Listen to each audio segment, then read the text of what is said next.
Yo, what's up, everybody? I'm back, and tonight we're gonna be PKing a little bit, talking a little shit, doing what we do. But I figured out a new way to deal with these dudes who range. So you hit their revenge and you can't hit. But basically, this weapon called the Swift Blade. The Swift Blade right here is the fastest melee weapon in the game, but it has no stats. So it's actually a pretty good weapon. If I had an Ultra Ring, it would be even better. But my max hit with it is like 35 almost. So I'm gonna use this weapon and have some long fights tonight. Also gonna be on for a while tonight. Also, might even do a little bit of Herb Lord because need to get my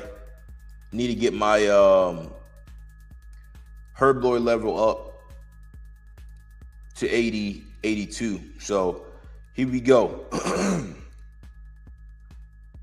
Had a pretty good day, can't complain, had a jam-packed day, a lot of working out, hit hot yoga, had a damn good yoga session.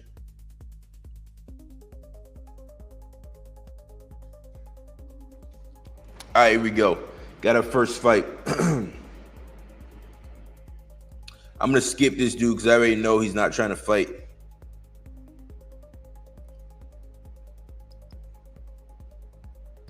I'm gonna skip this dude. Do you think John Jones is actually coming back, or is he just hyped for the Aspinall fight? I think he's gonna end up coming back at some point. Like so many of these guys say they're retired and end up coming back. Like Tyson Fury is the most recent guy who said he was retired and is coming back. It's like if you're gonna retire, then be retired for real. Like it's so annoying to see. Like it seems like when people retire in MMA or even in any sport nowadays, it's more of just like they're not actually retired, they're just taking a break.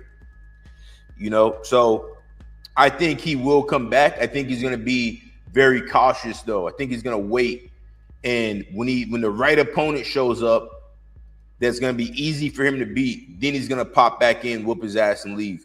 Similar to what GSP did to Bisping. GSP waited for the right timing and the right opponent. Came in, beat Bisping, and then he dipped out, which was a smart move. A brilliant move. Hit that like button. So for the people just hopping in the chat, tonight I'm PKing and I'm going to use the Swift Blade. Hit that like button. I'm going to use the Swift Blade, which has no stats, but it is the fastest melee weapon in the game. The reason I'm using it is because in Bounty Hunter, you have so many dudes who like to use range, so you can't hit their venge. So the way I'm combating that is using the Swift Blade, and it's pretty hard to kill me like this. And it is a really fast weapon as well. All right, here we go. See that? I just hit a 32 with the Swift Blade.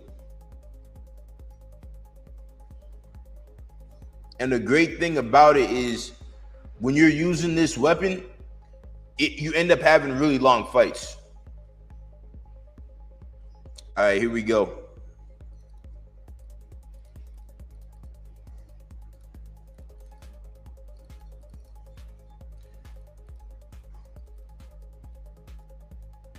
Yeah, this dude is trash.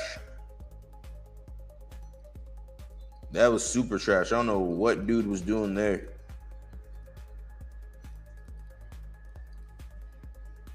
And you'd be surprised, like, this weapon actually hits pretty consistently.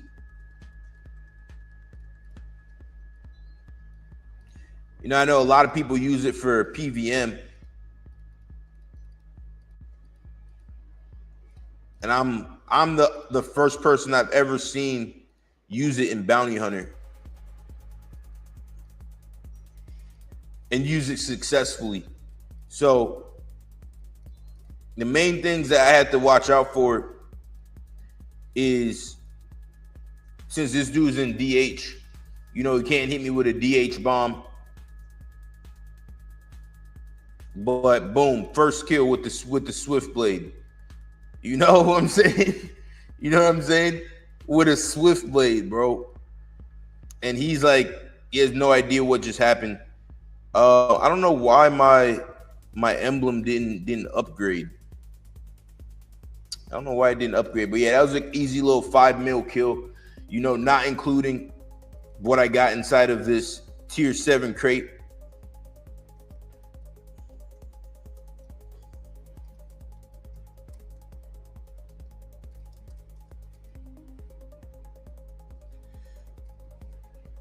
So I'm gonna try to get 10 kills with the Swift Blade today.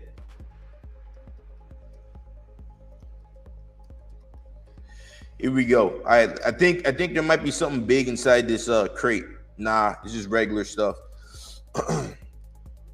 So I'm trying to get 9 more kills with the Swift Blade. And tonight I'm trying to get 100 people in the chat. Hit that like button. Much love is much appreciated.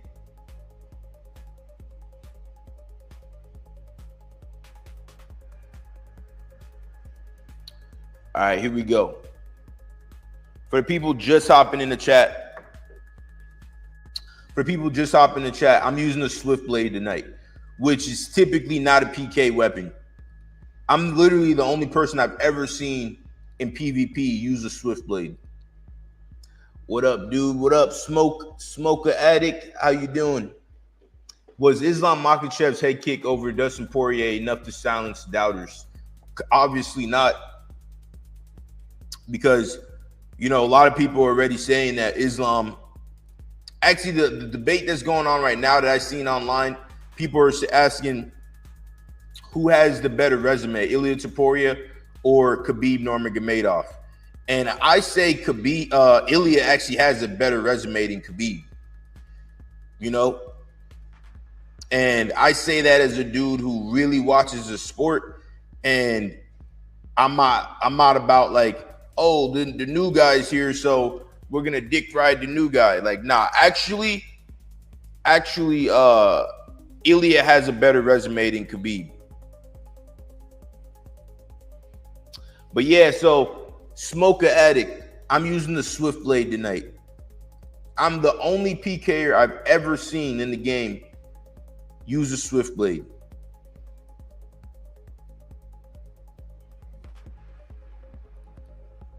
All right, here we go.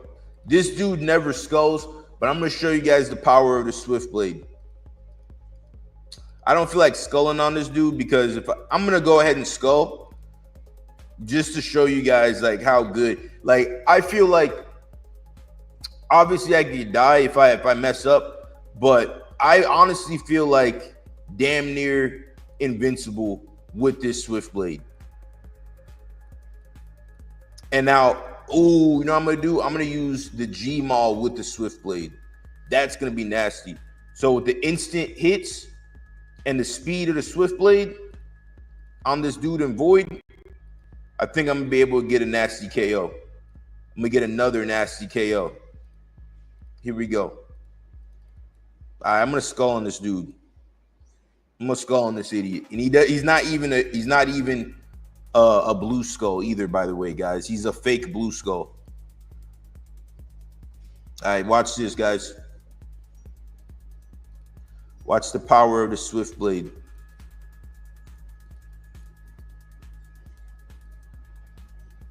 Here we go. And everybody in Bounty Hunter hates me because I use a Swift Blade. Got him.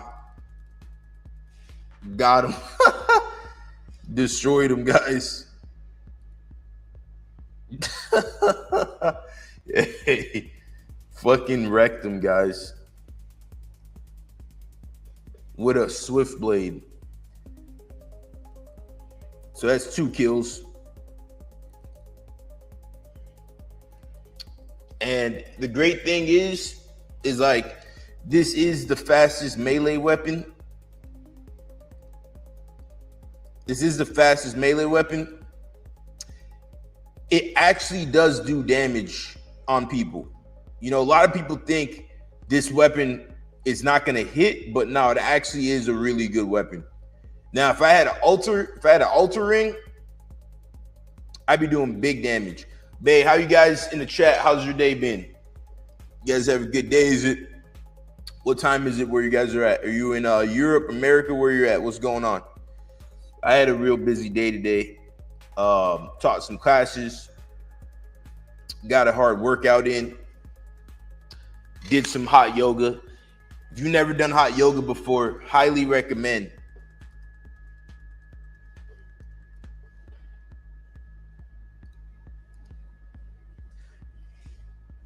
Highly recommend if you've never done hot yoga before. Should I just rec them again, guys?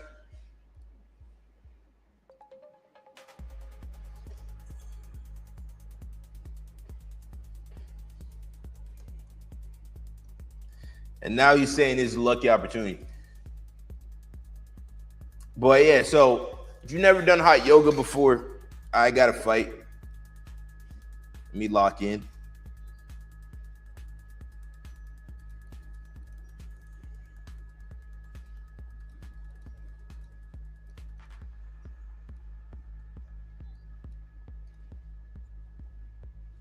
Here we go.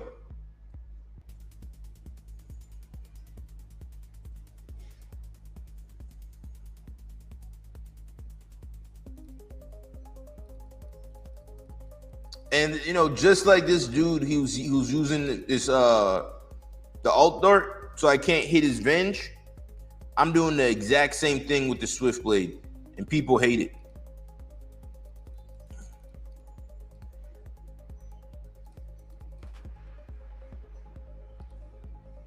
I think this dude actually isn't really, he doesn't have like a big spec weapon. I could be wrong.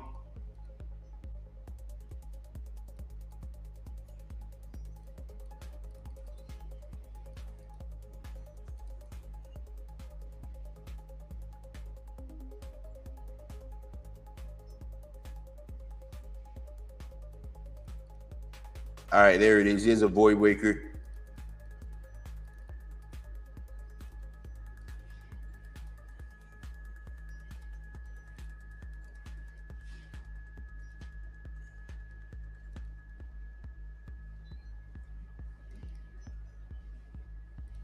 Here we go, guys. I'm gonna lock in for a moment. I'll put on accurate mode.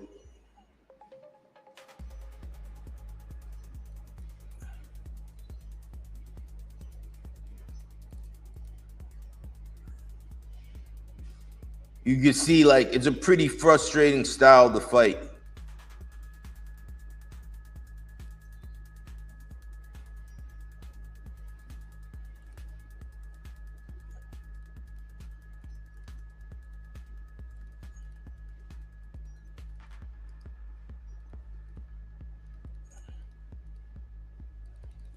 And you know what was great is because since it really doesn't hit that much, it makes people feel comfortable.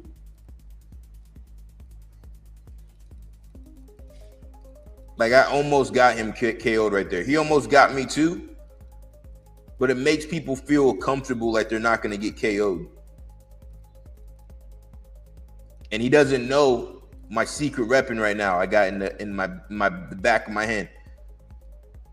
I have a abyssal dagger.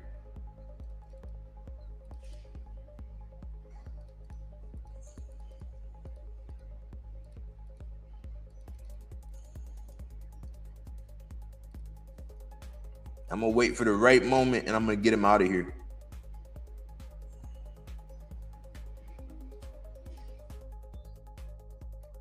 The right moment is right now.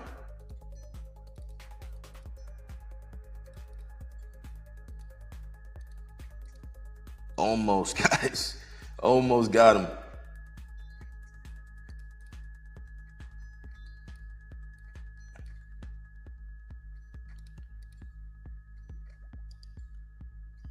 And tonight I might do a little bit of herb lore as well.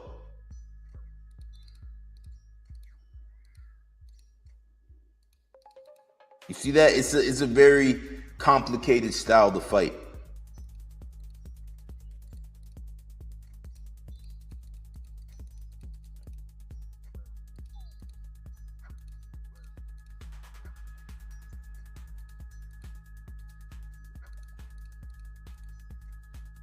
Everybody's laughing, but this is real.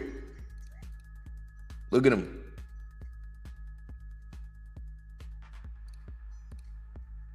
And he has a void wake respect coming.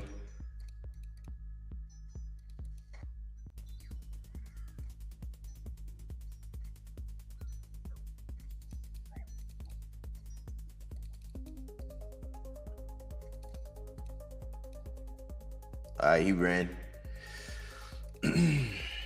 So yeah, for the new people in the chat, I'm using the Swift Blade tonight. We already got 2 kills with the Swift Blade. I'm skulled up. It's a pretty powerful weapon, actually, if you know how to use it. That's the thing.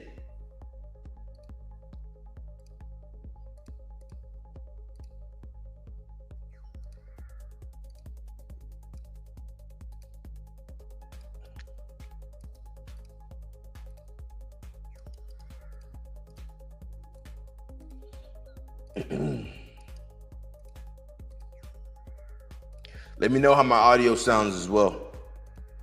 Everything sounds good.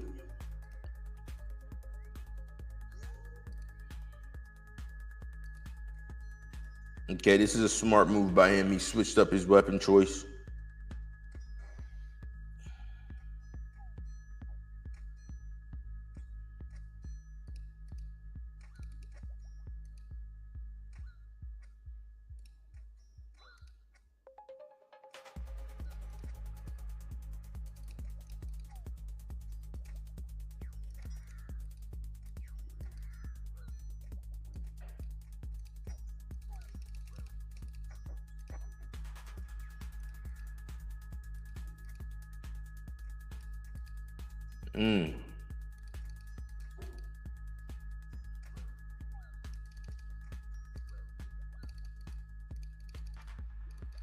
Smoker Addict. Anybody trying to do Corp tonight? If any of you guys play the game and trying to do Corporal Beast tonight, I'm down to do it.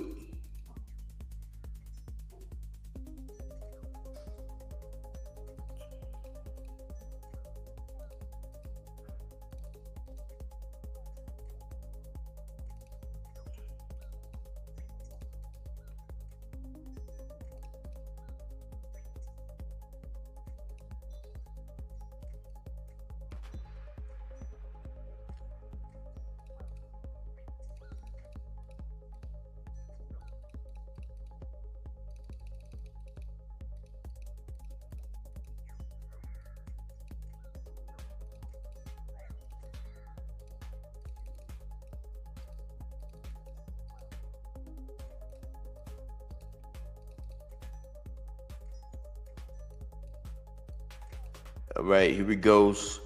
In a second, I'm gonna have my Abyssal Dagger.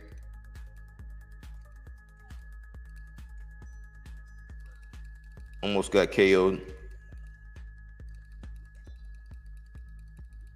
I'm gonna keep my hit points right to the point where he can't KO me.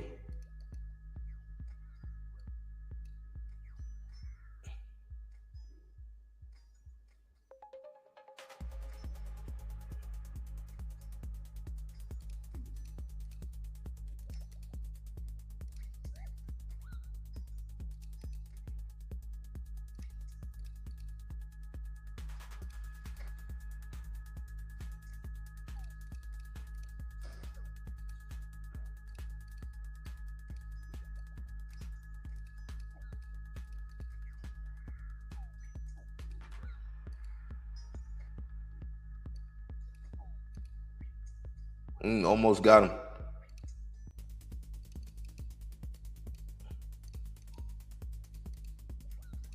I'm gonna have to run.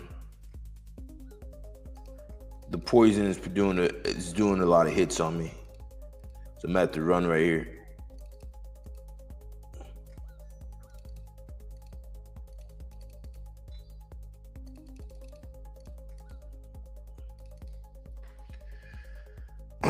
Here we go. Let's do it again. This time I'm gonna bring three crates.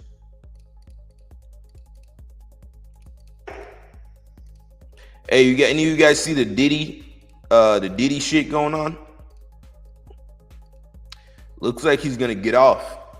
He's gonna get off scot-free. You know, I've seen a lot of people talking about, oh no, he's gonna do 20 years, blah blah. I don't think he's gonna do 20 years. I think he's getting off scot-free, which is wild because there's a lot of stories about him. But hey, it's not about what you know, it's about what you can prove. That's what Denzel Washington said in Training Day.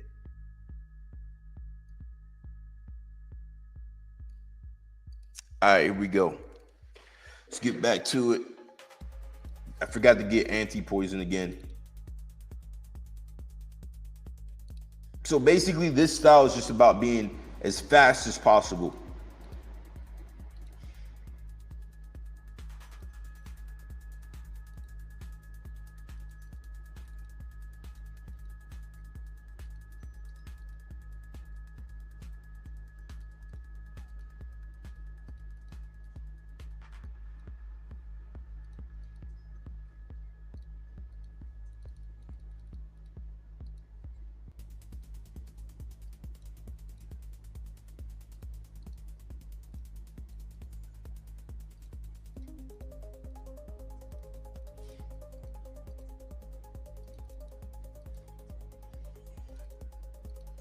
Yeah, I'm gonna have to leave in a second. I'm gonna have to run out of here in a second because I only have 16 Venge stacks. Need more than that.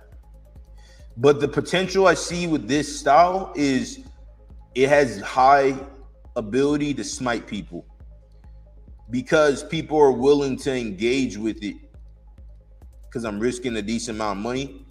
People are willing to engage with it and have like these long drawn out fights.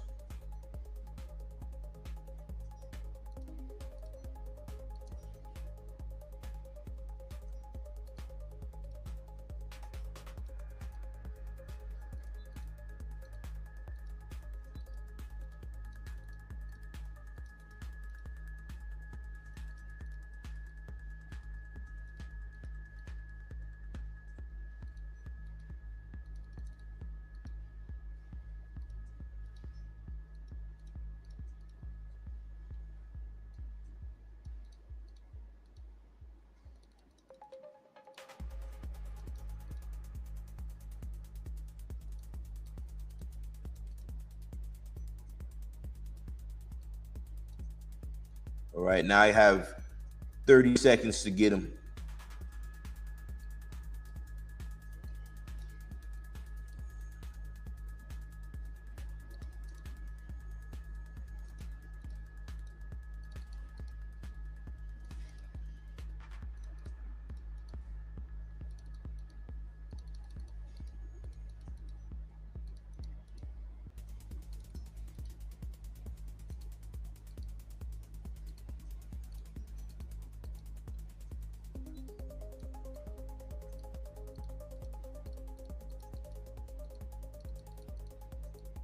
And the great thing about this setup is it works really well with any type of DDS or any type of dagger.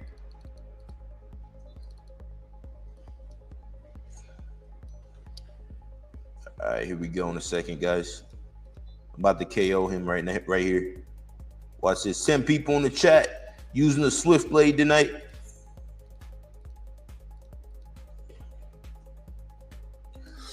Hit that like button, piecing people up. I'm on a two kill streak right now with the Swift Blade.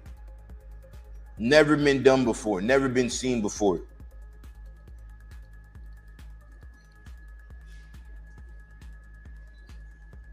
I risked it right there. I'm gonna risk it.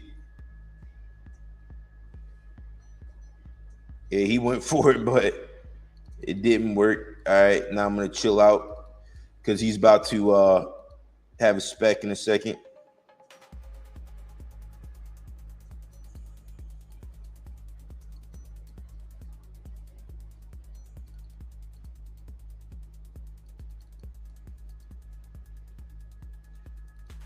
All right, this time I got it figured out.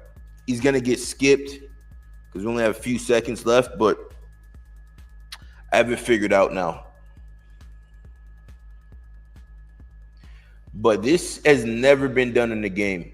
No one, you can't find a video and show me a PKer at this level PKing and piecing people up with a swift blade. But it really is a great weapon. Like, it genuinely is a great weapon.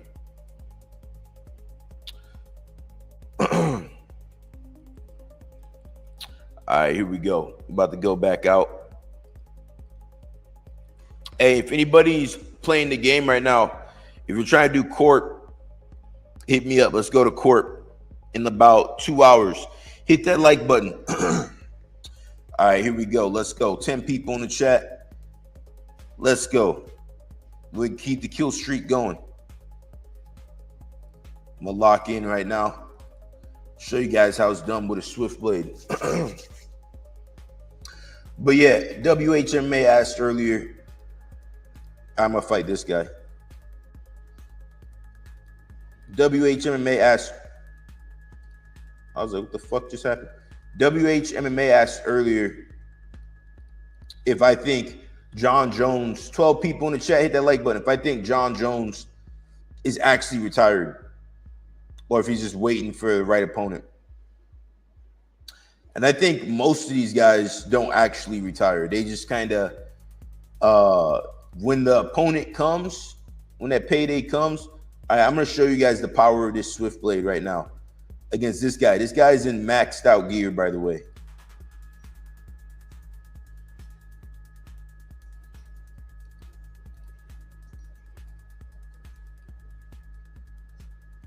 Gotta be careful I don't get smited.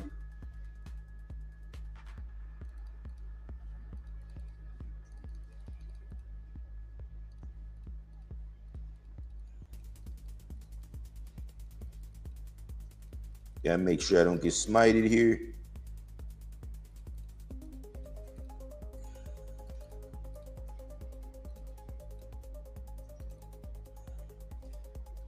This is a more dangerous fight because of the gear he's in. But surprisingly, this weapon actually hits pretty good on this gear because that's one of the biggest downfalls of this gear. All right, here it comes, guys.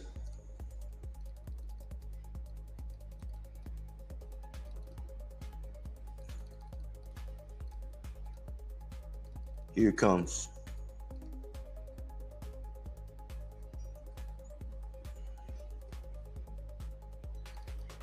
You know what I just noticed? Where's my rune? Oh. Can't see what his hit points are at. All right, now it's my turn. Go. I'm out of food, so I got to lock in right now. Here it goes, guys. In the next hit. Damn it.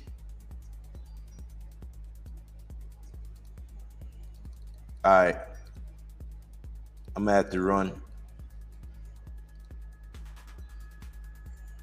I'm going to go for my Rambo. That was my chance right there. All right, I got to run this fight. Too dangerous. I need a little bit more. I need a little bit more defense. So I'm going to grab a shield, spirit shield.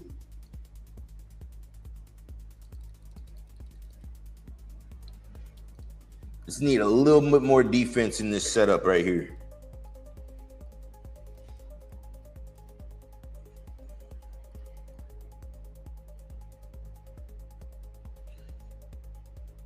All right.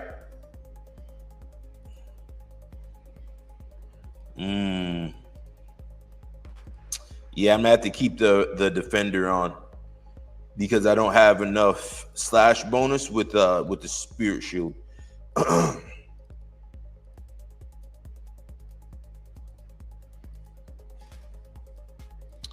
All right, here we go. I think I'm going to be able to get him this time.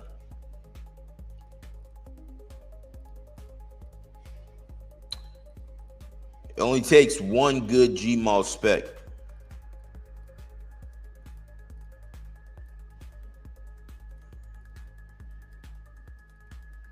I'm going to switch up my rings. I'm going to use the Brimstone. I'm going to grab an extra crate. All right, here we go. All right, I got to lock in for this fight because this dude's pretty good. And he's in max gear. All right, there we go.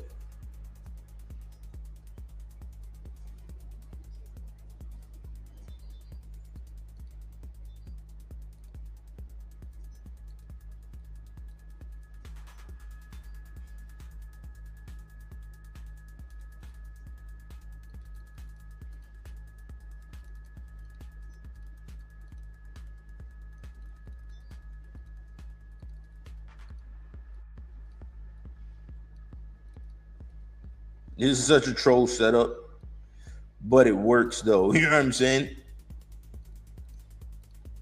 Here we go.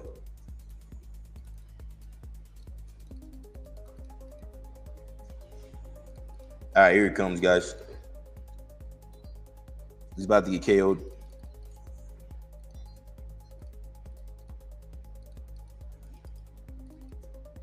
He's about to get KO'd. Yo, Mon Pope, my man, what's up?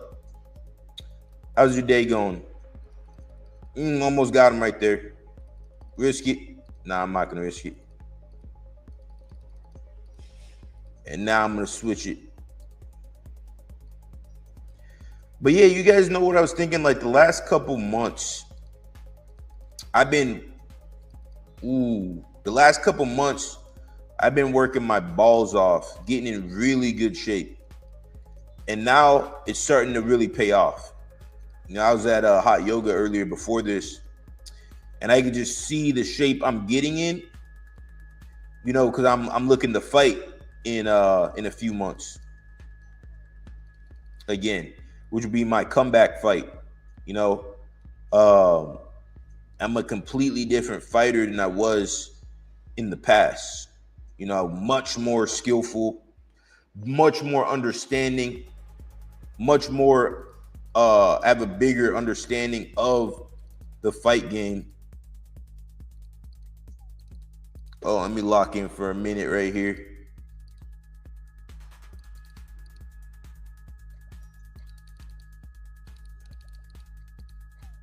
I got hit with Venom. All right, here we go, guys. I'm about to KO him in a moment here. Because he doesn't know what's coming. He doesn't know that I have Abyssal Dagger.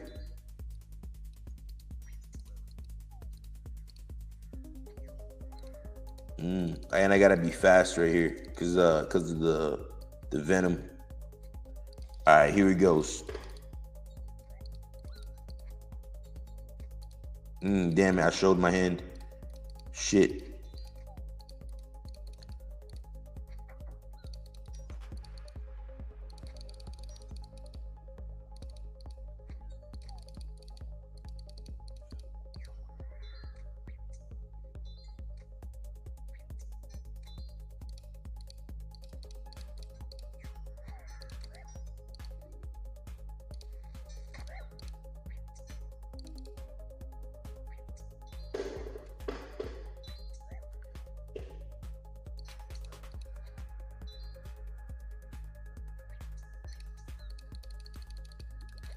All right, gotta run, guys.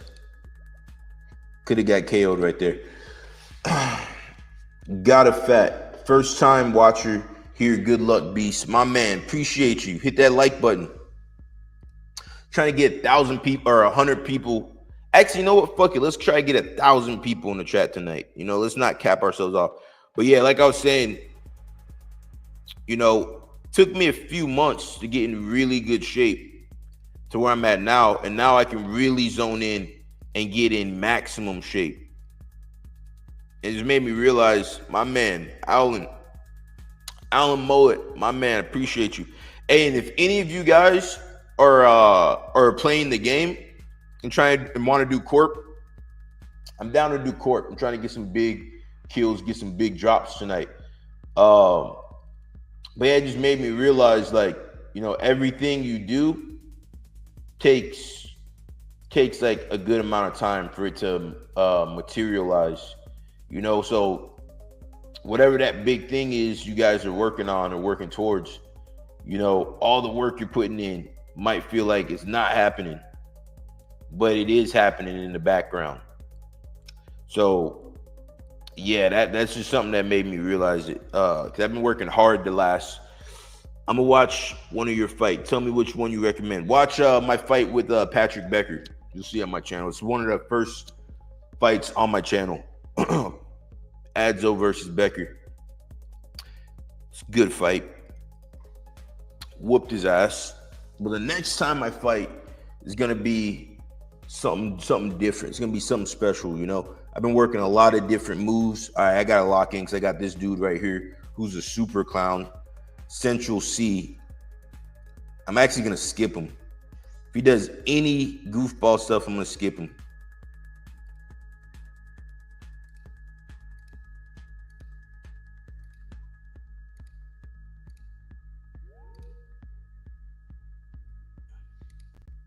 Yeah, I'm just gonna skip that dude. Dude's a clown. So yeah. Shit, what was I saying? Yeah, the stuff I've been working, man, I've been working a lot of different techniques. You know, like for example, Ilia Topuria knocked out Charles Oliveira the other day, right? Saturday. A lot of people don't understand like how he knocked him out. A lot of people, you know, you see a big punch land and you're like, damn, he knocked him out. But when it comes to fighting, most knockouts with the hands happen in a very specific way with certain sequences. So there's a thing called the hand trap. When Ilia fought Oliveira, got to lock in. There's a sequence called the hand trap that he used to knock him out. Now, someone who was really good at this sequence was Conor McGregor. Hold on, guys, 1 second. We're gonna get back to talking about the hand trap in a moment here. Let me piece this guy up real quick.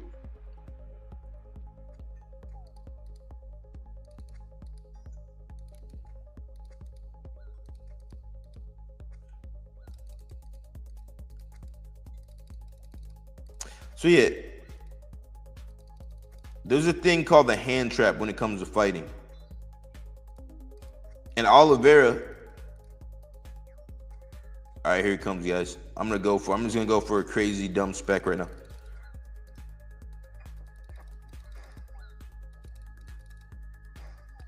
Almost killed him. Almost killed him.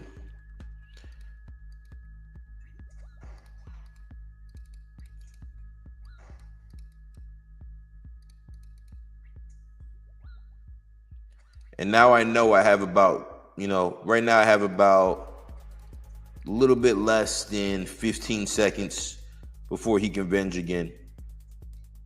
So I'm gonna do about, there it is.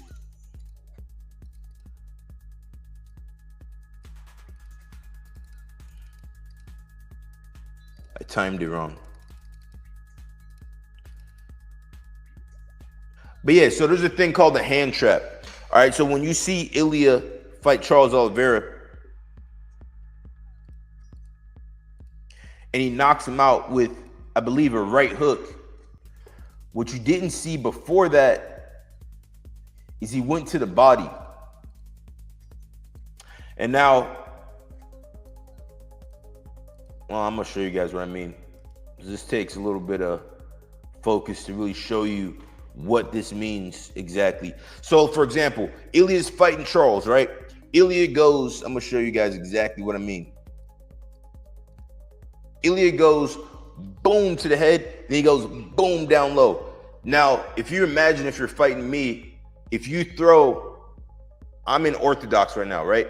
So now if you're in orthodox and you throw your left hand at me If I pull that down, I'm gonna have a direct line to your chin. Boom. If you throw the right hand at me and you're unorthodox, I pull it down, I'm gonna have a direct shot with the left hook. Boom, right there. So in that fight,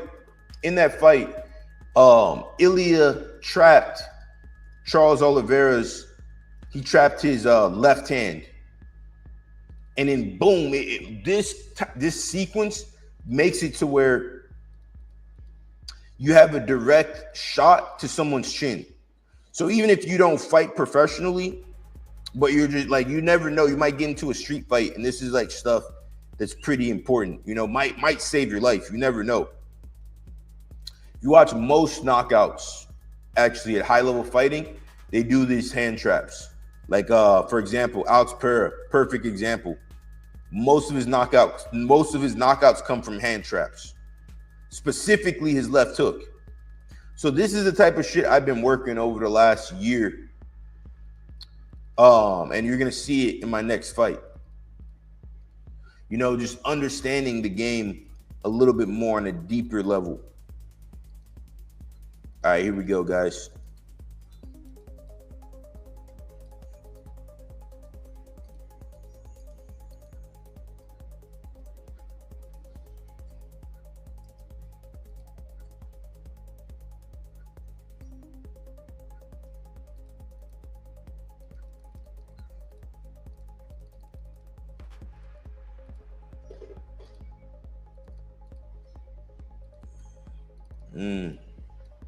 That was a close one.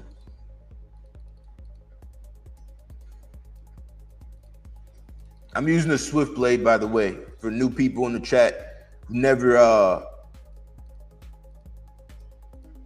played this game before. Actually, let me keep this on.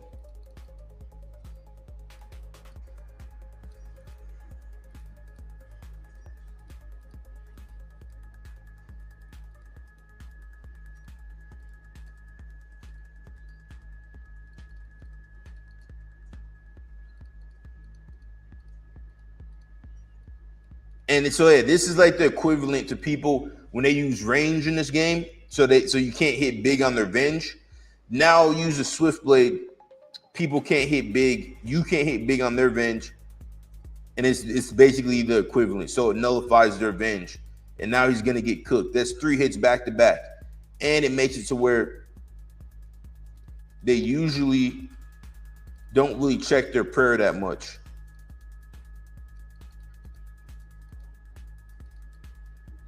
$14 people in the chat, hit that like button.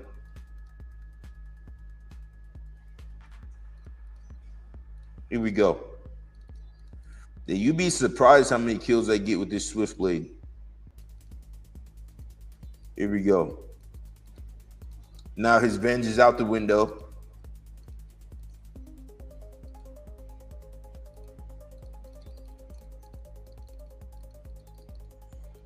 And my second spec is incoming.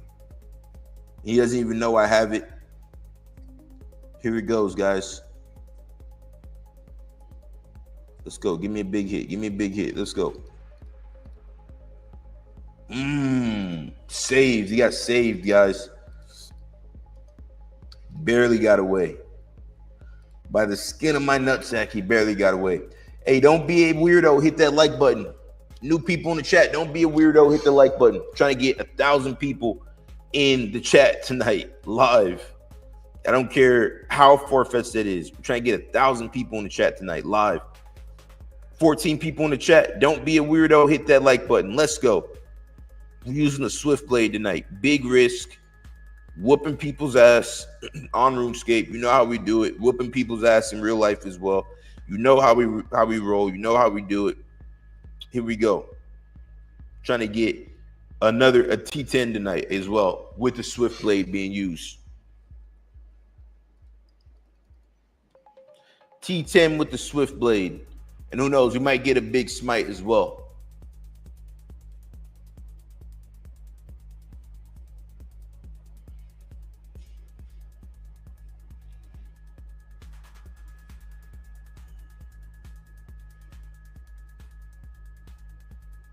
All right, here we go. We got a target.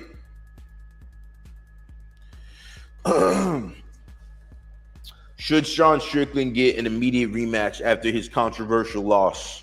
I mean, he lost a minute ago, and nah, he shouldn't get an immediate rematch.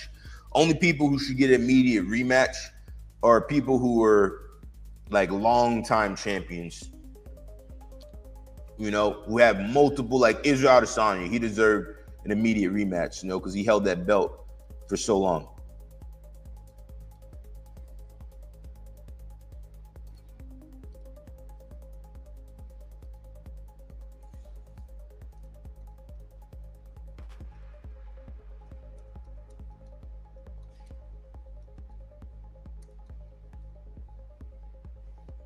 Yeah, so this dude's like GL 7 mil risk. Bro, I'm risking 32 mil. Shut the fuck up and skull up.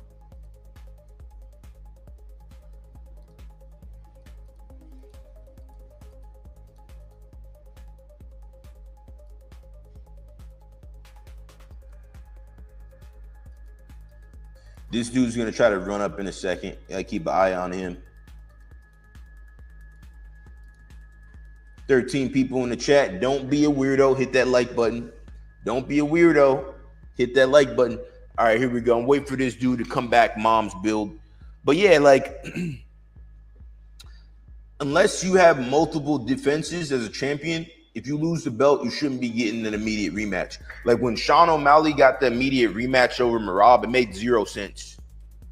It made literally 0 sense because he only had one fight.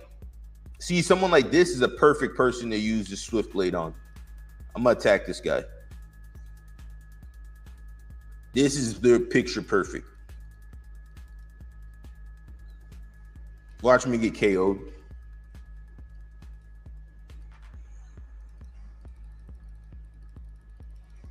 Nah. He thought. Man, I swear these guys be using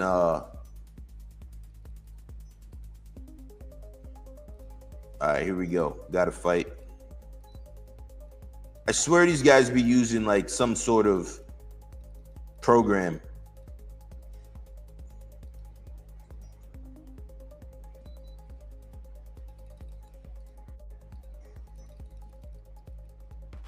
Ate that.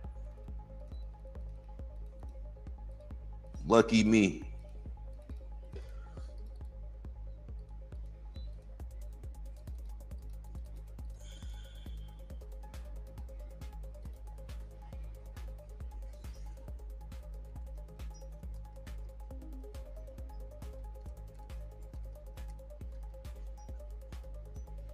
Yeah, all these nerds trying to spec and run, like, fuck out of here. Like, this isn't the fucking, the special attack championships. You know what I'm saying? Like, fuck out of here. If you're PKing, you fucking fight, even if someone survives your special attack. That's how I came up PKing.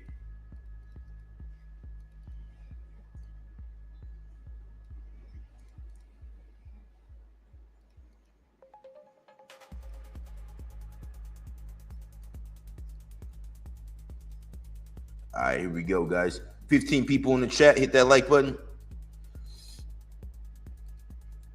Let me see. I'm a PKer a bit myself. I'm gonna come to Bounty Hunter. Good luck. Yeah, pull up, man. Pull up, definitely. And if anybody's trying to do Corporal Beast afterwards, you know, in a few hours, definitely pull up. I'm trying to hit Corp.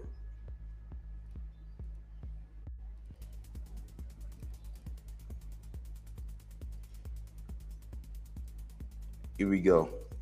So yeah, this is the Swift Blade, guys. Watch. You lull them to sleep, and then you get the big KO. It's incoming. I'm gonna wait till my spec bar goes back up, and then I'm gonna get the big KO on this dude. And watch how I do it, because I'm gonna make it look like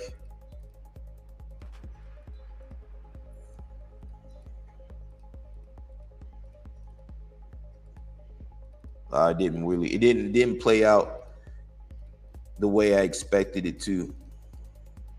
The way I seen it in my head playing out.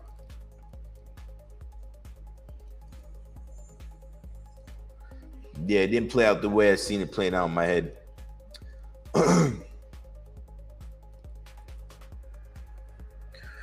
All right. Here we go. Yeah, man, the Swift Blade is underrated. You know, it really is. But yeah, you know, some people will say, "Oh, you're being a pussy. You're using a Swift Blade. It doesn't hit big." Well, there's so many pussies in the game nowadays. You have to use pussy tactics. You know, that's just what it is.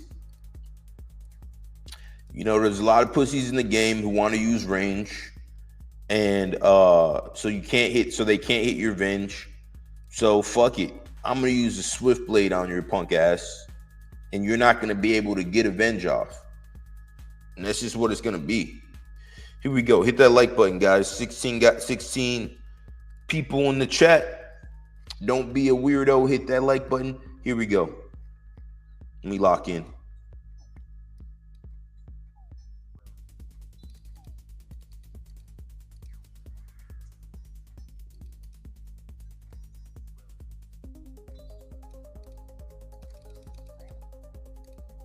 Ooh, I could have died right there.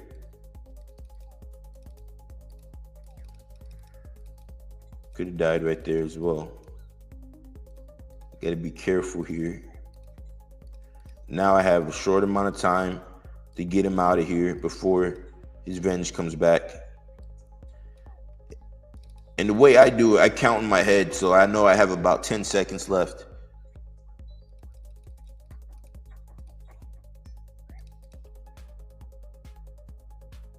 Now he's going to come with the spec in a moment.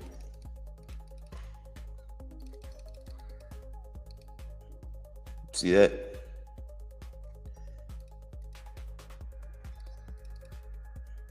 Like, so when I'm PKing and someone uses Venge, I'm counting in my head. Now I know he has about 10 seconds left. It's coming right now.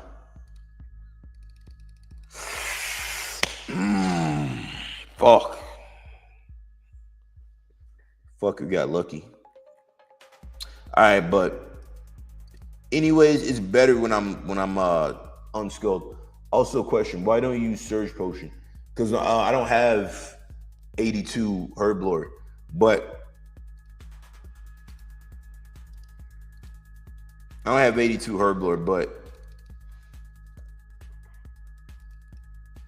don't have 82 Herblore.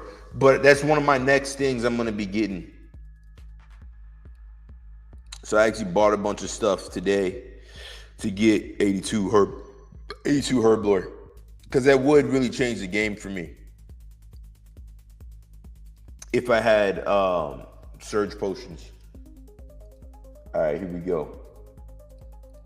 So with the Swift Blade thing, it really works, but it works if you have really high strength bonus. That's the caveat.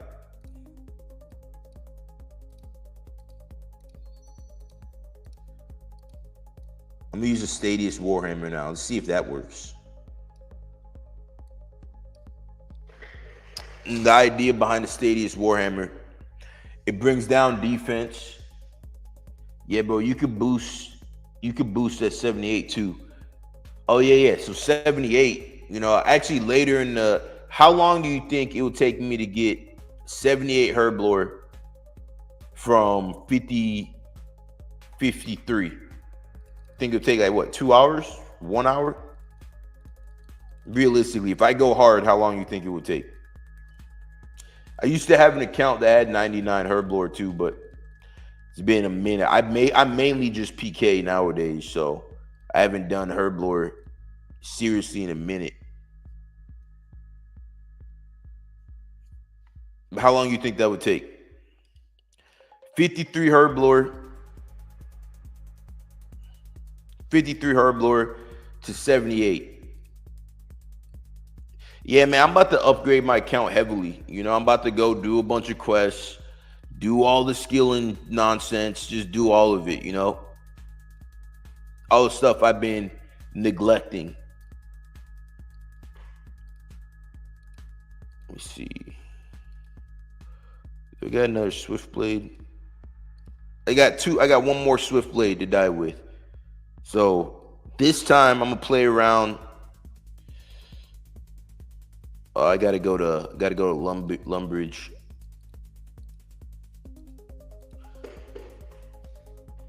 Nah, bro. I think it's a bit more because the game is hella grind. Nah, I think, bro, it'd take 2 hours max. I would knock you out, brother. Wick, son. You think so? How would you knock me out? How would you knock me out, Wick, son? Hey, you can knock me out. Just make sure you hit that like button. But how would you knock me out? I'd hit you with an uppercut pretty quickly. I'm pretty fast with the hands. Ilya would knock you out. Oh, Ilya would knock you out.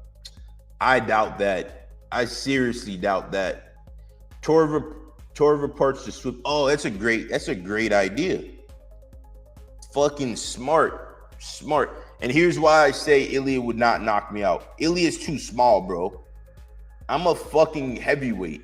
You know what I'm saying? I'm a tall motherfucker in real life. I know you can't tell because I'm sitting down here, but I'm a big dude. Like, Ilya is like this tall. He's not, and plus, he's got nukes for hands. Bro's delusional. Bro's literally delusional. Hey, get Ilya's slong out your mouth. I get hit by heavyweights. You know what I'm saying? Big boys. Ilya doesn't hit hard enough to knock someone like me out. Anybody can get knocked out. It only takes 10 pounds of pressure, but Ilya's a great fighter, but nah, he's not knocking me out. There's a reason there's weight classes. You know what I'm saying? There's a big reason that there's weight classes. I'll just leave it like that. But you don't have any skills, though. How tall are you? Weight? 6'4". A few months ago, I was 250. Right now, I'm about 228. Black belt in jiu-jitsu. Been training for 20 years. Professional fighter. Trained and sparred against UFC champs many times. So, Ilya, guys who are heavyweight. I trained with the heavyweight world champion, UFC champion. You know what I'm saying? I trained with middleweight UFC world champion. I trained with light heavyweight UFC world champion. You know what I'm saying? So Ilya would not, he couldn't knock me out. Guaranteed he couldn't knock me out. He's a hell of a fighter. Don't get me wrong, but he's not knocking me out. Like, fuck out of here. All right, here we go. All right, I'm gonna do that Torva that patch on these things. That was a smart call. See, that's why I fuck with you guys. You guys be giving me great ideas. Don't know your background. I'm an up and coming fighter. Okay, yeah. My background is I'm like legit one of the best guys in the world at jiu-jitsu. 17-year-old, 5-0 amateur right now at featherweight. I doubt it. A lot of people say shit. That's the thing about fighting. A lot of people say, oh, I'm 5-0, I'm 10-0. I doubt it. I seriously doubt it. You know, the fight world is a small world. And everything is verifiable, very easily verified. Yeah, the patch isn't going to work. I can't help you with that item. It's kind of a thing. It's not the kind of thing I could lock if you were hoping for me. Yeah, you can't lock this one. You can only lock it if it's in the dead man mode. Yeah, I doubt it. 5-0 in what? In kickboxing? In MMA, what? 5-0 in what? A lot of people, you know how many people I've met who said that they're 5-0, 10-0, whatever? A lot of bullshit artists out there. And also, being 5-0 doesn't really mean shit. You know what I'm saying? Like, who did you fight? Did you fight a bunch of bums? Or did you fight real fighters? You know, at 17, you're not fighting real fighters. So, amateur MMA. That's what's up. Well, if you're legit, then, you know, hope you do really well. You know, maybe we'll see you in the top of the game at some point. But until you show us some footage, that remains to be seen. I'm an amateur, not even pro. Yeah, amateur MMA is highly documented. That's the funny thing. Like, some people, there is a dude, I'll tell you guys a story. There is a dude, so I teach martial arts as well, right? teach kickboxing classes, boxing classes, all that shit, jiu-jitsu. So one day I was teaching class, and this dude comes up, and he's like, he's being all cocky and shit. I'm like, the fuck's up with this dude? And he's like, I'm a black belt in jiu-jitsu. Do you still fight? Yeah, I'm gonna fight again in October. He's like, I'm a black belt in jiu-jitsu. I looked at the dude. I'm like, you're not no fucking black belt in jiu-jitsu. And then he, like, no one ever called him out before. That was the funny thing. No one ever called him out. If you're a black belt in jiu-jitsu, or you have significant martial arts experience, you're gonna have like a vibe about you. You're gonna have a look about you. You're gonna have an aura about you in a way. Like someone who's a high-level martial artist, you can sense it out very quickly. So I'm like, you're not no fucking black belt. And then the dude fucking like went and cried and told management. He's like, oh, he told me I wasn't a black belt. Well, you're not a fucking black belt, dumbass. So yeah, it's funny. But yeah, blue belt was good, especially at 17.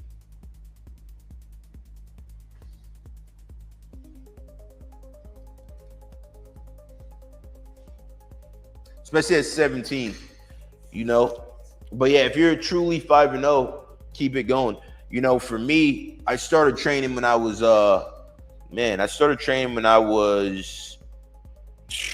13. Had a lot of street fights, a lot of backyard fights.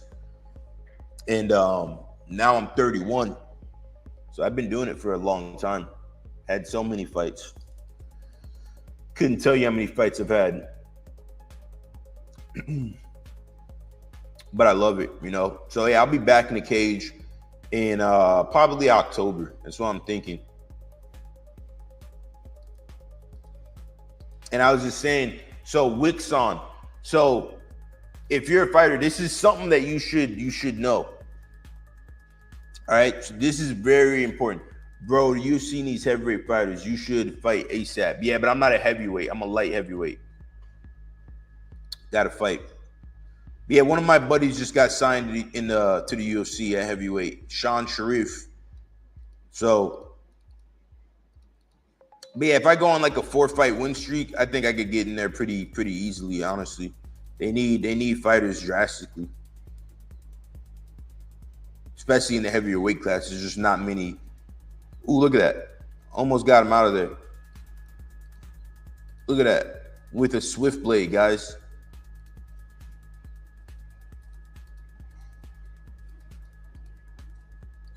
With a damn swift blade.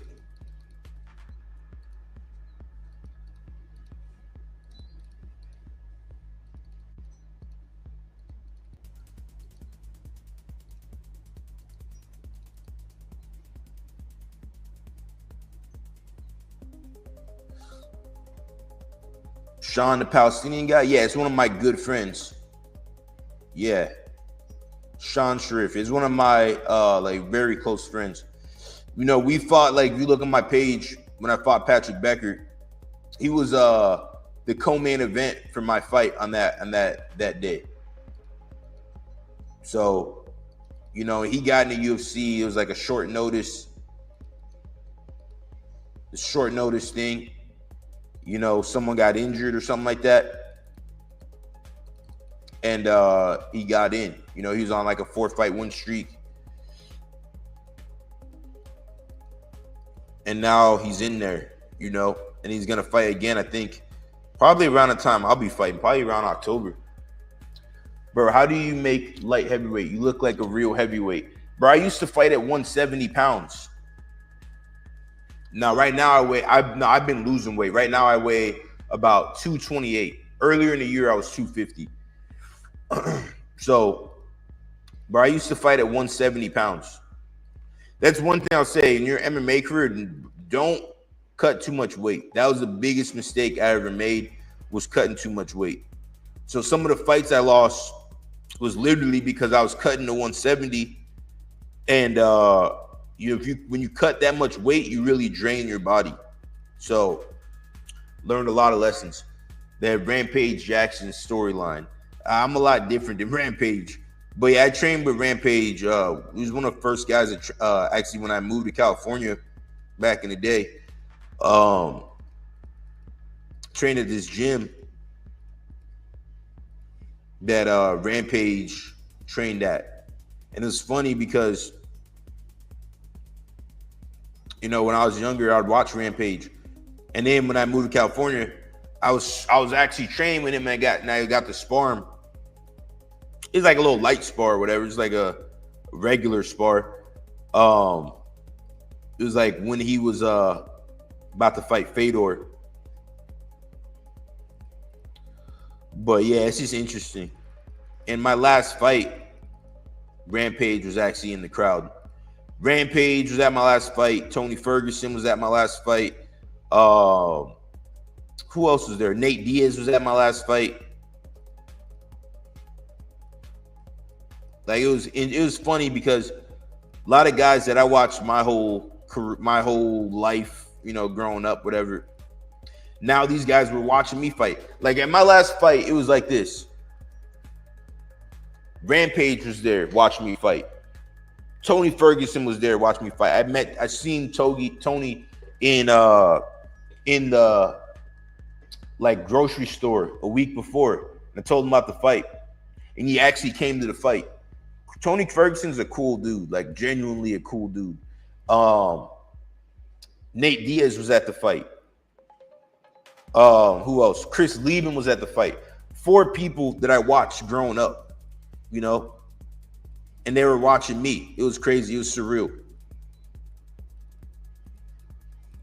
Nepal's not known for having much MMA.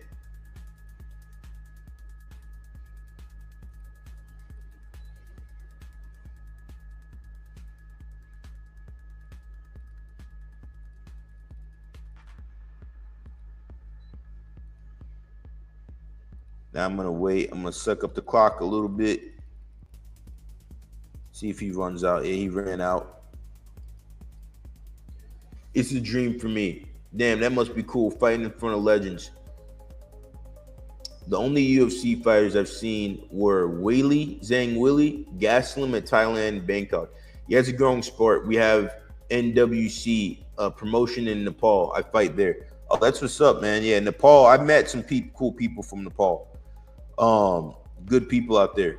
But yeah, there's never been a Nepalese UFC champion. Maybe you'll be the first. Yeah, one of my clients was from Nepal. His name was Parshit or something like that. Cool dude, real cool dude. He loved MMA. He loved fighting. Actually, I give the dude a call. All right, here we go. We'll try to take this dude out.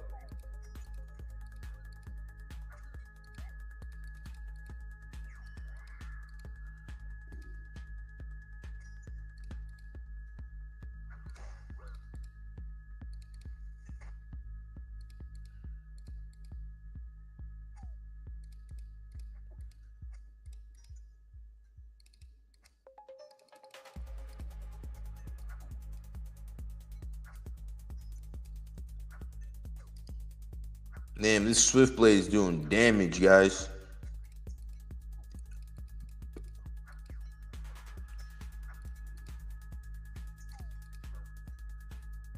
Look at this damage this thing is doing. This is crazy.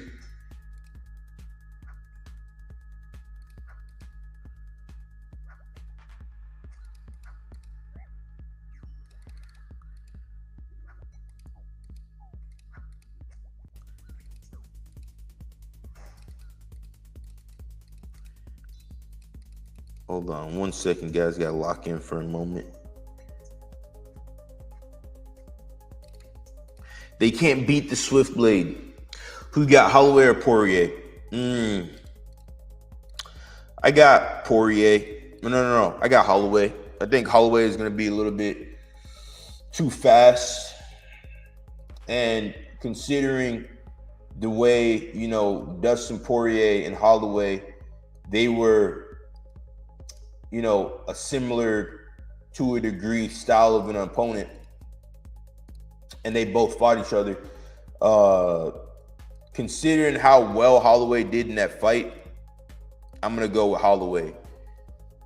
But yeah, so let me show you something real quick. I went over this earlier, but if you're out there in Nepal, this is something that you got to know. So like if I'm in orthodox right now, right, my left hand is in the front, my right hand is in the back. This is how Ilia Topuria knocked out Oliveira. This is how Alex Pereira knocked out a lot of people.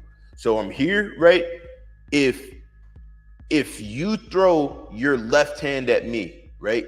You throw your left hand, boom. All you have to do, pull it down. It's called a hand trap. Pull it down, left hook. If someone throws their right hand at you, you're going to pull it down with your left hand. Boom. And then you're going to slide in your right hand. You pull down with your left hand, slide in with the right hand. Boom. Someone throws a jab. You can go under the jab with an uppercut. These are ways that you can do a lot of damage to people in fights. Took me a long time to understand this and realize that most knockouts happen in these ways. At a high level, if you look at the Ilia Topuria fight with Oliveira, you have to slow it down because it's hard to see. But you slow it all the way down, and you'll see Ilia actually did a hand trap. He did a hand trap on this side. Boom, hook, and he came with another hook. Love how Topuria turns his hands when he connects. Yeah, Topuria has nasty power. Don't get me wrong. But he has nasty power, but he's too small to knock me out. You know what I'm saying? Anybody can get knocked out, but yeah, it's not happening. He's the best fighter we've ever seen. Nah, that's not true, bro.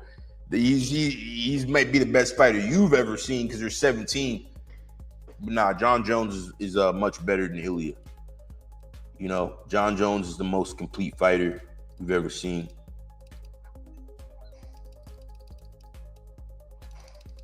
John Jones is by far the most complete fighter we've ever seen.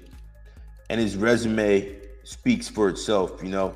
Yeah, he did steroids, whatever, yeah. But Ilia is a hell of a fighter, don't get me wrong, but he's not the best fighter we've ever seen in the sport.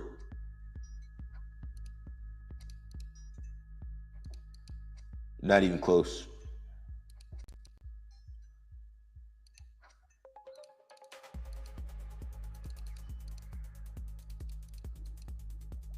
But he's up there. He's definitely up there.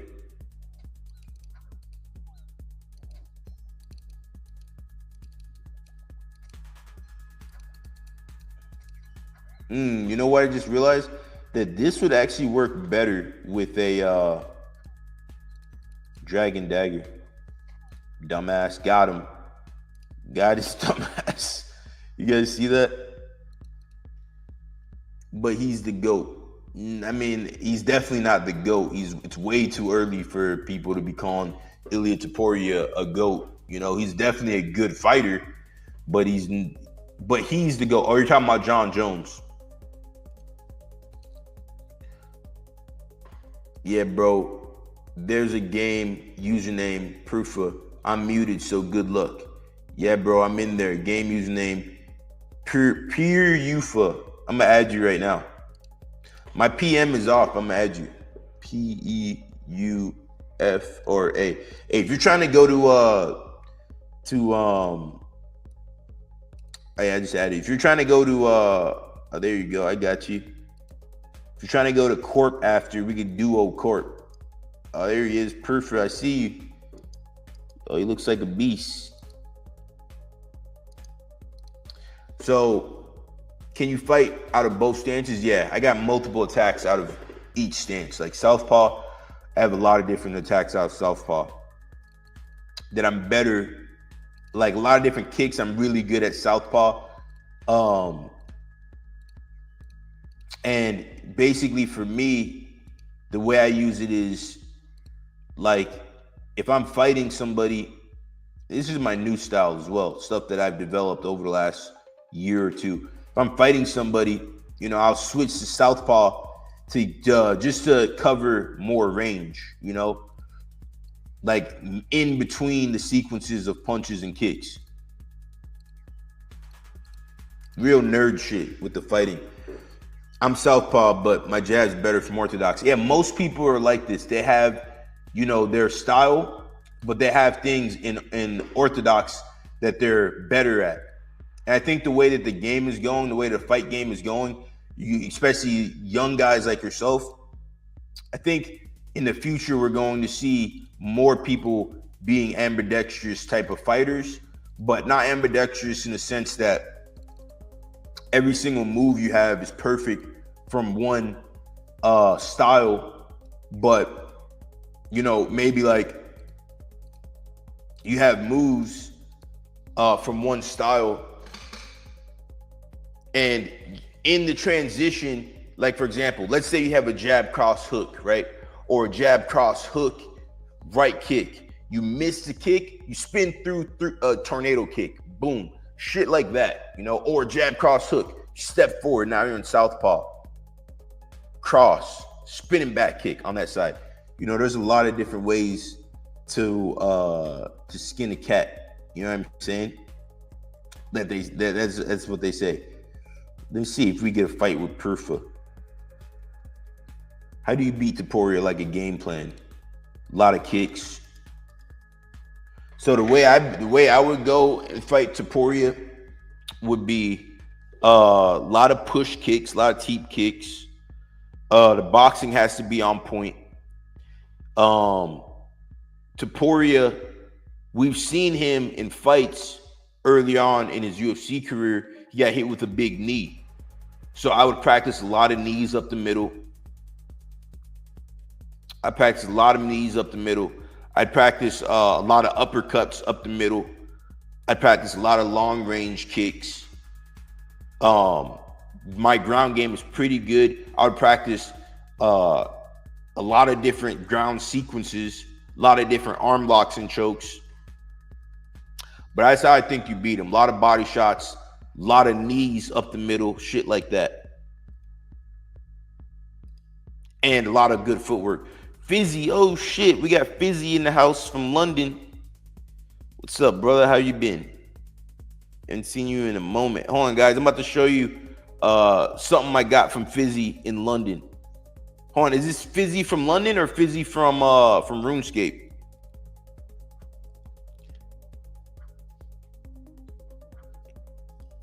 Game BS, matchmaking blocked. Oh, dang.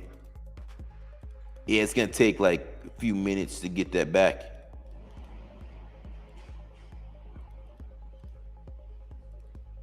Here we go. I'm gonna try this now with the Swift Blade into the Dragon Mace. Oh, Fizzy from Old School RuneScape. My man, ain't seen you in a minute, brother. Where you at, brother? Fizzy is a beast PKer himself. Hey, Fizzy, you trying to go to Corp later?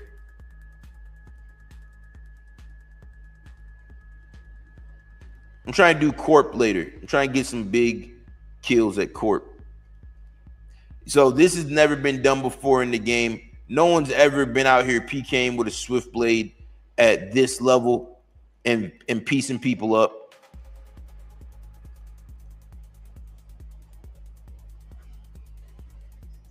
I probably won't be able to make tonight. I'm at work. Oh, dang. Dang, brother. Well, I'm about to like try to upgrade my count a bunch. So I'm about to start doing a lot more PVM. I gotta do a bunch of quests and all that shit. It's about time. And I can easily fuck this dude up, but I'm specifically trying to whip his ass with the Swift Blade. You know, which is the fastest melee weapon.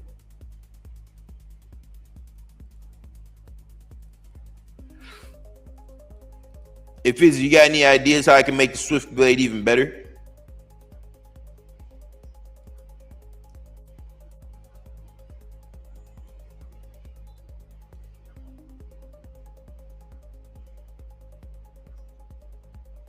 You have an amateur career? No, I only had one amateur fight, and that fight was essentially a pro fight. I wasn't able to really get amateur fights. No one would fight me. Like, not even on no weird shit. Like, I just literally couldn't get fights.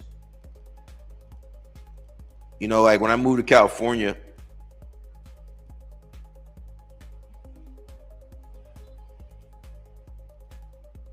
you know, a lot of people say like, oh, I'm so tough, no one will fight me, blah, blah, blah. Nah, bro, I literally couldn't get amateur fights. So I went pro, like, essentially very quickly. Hella attack bonus because it's inaccurate. It is stab or slash. Try the oath plate helm, maybe. All right, I'm going to do the oath plate helm.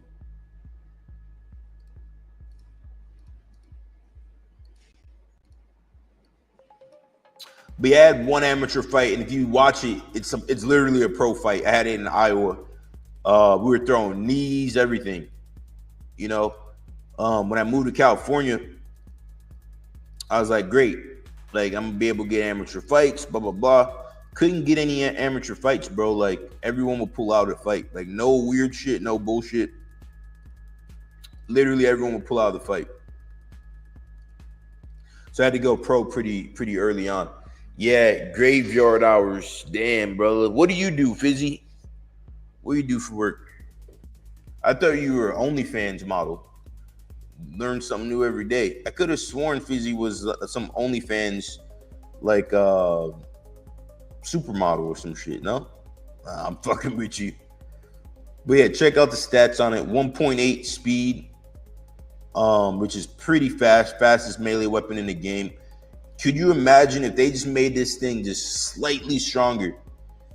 Like, if they had like a swift blade that had a little bit of strength bonus and just like maybe like 50 more slash bonus. Shit would be doing fucking brutal. On the side, brother. Yeah, exactly. Yeah, that's fucking hilarious. Yeah, funny story with Fizzy. I was PKing, man, probably like a year ago.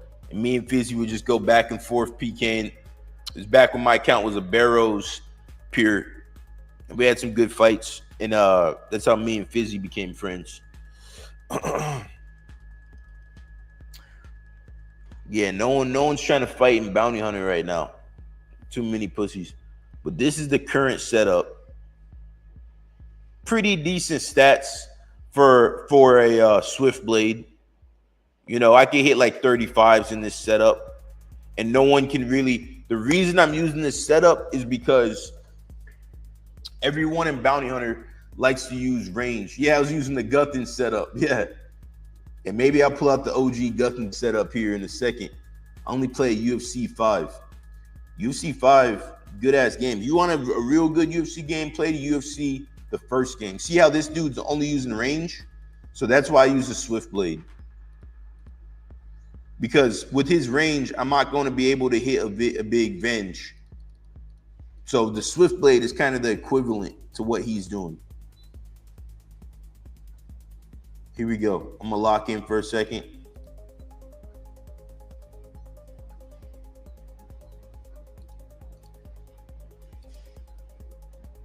You see, it's super annoying.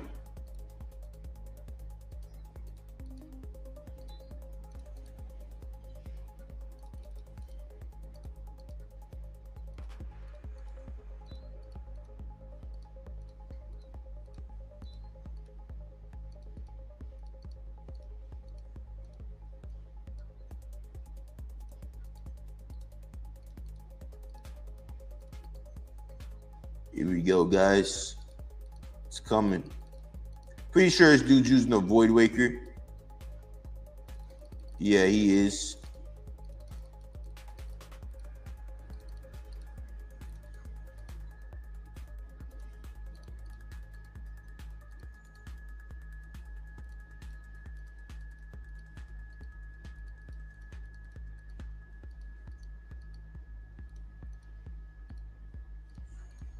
See that? Boom. Gotta go, man. Good luck out there. My man, Fizzy, much love. Let's PK soon. Let's hit Corp soon. Fizzy's back to work.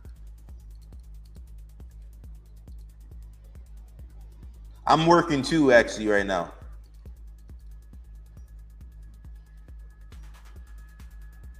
see.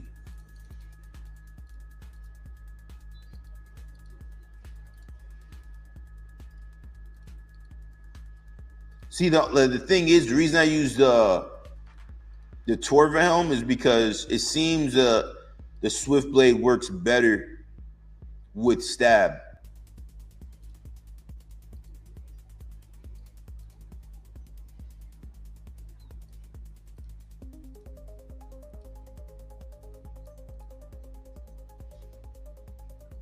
See that? Only thing I dislike about Swift Blade is no spec bar. Yeah, but it can't really have a spec bar because it's too. The fact that it's such a fast weapon. If they did anything else, I think they could just slightly add just something, just a little small thing. But it's supposed to be like the equivalent to this guy's range. So I get it why they can't do much more, because if they did do much more to it, it would be like pretty overpowered. I think it should just have more stats than just being zeroed out.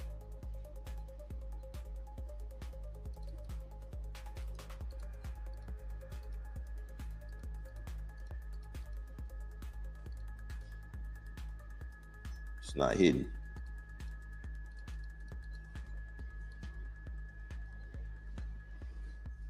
Cause like if I had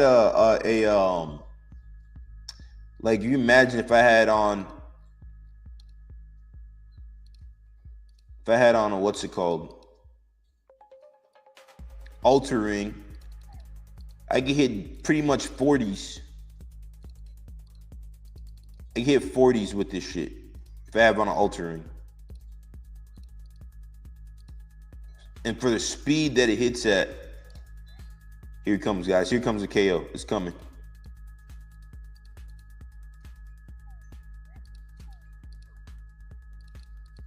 Yeah, so give these guys a little taste of their own medicine.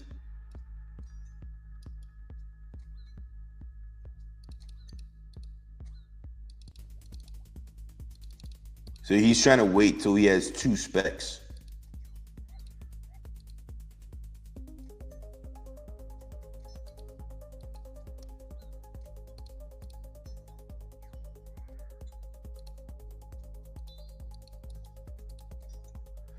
Here we go, guys.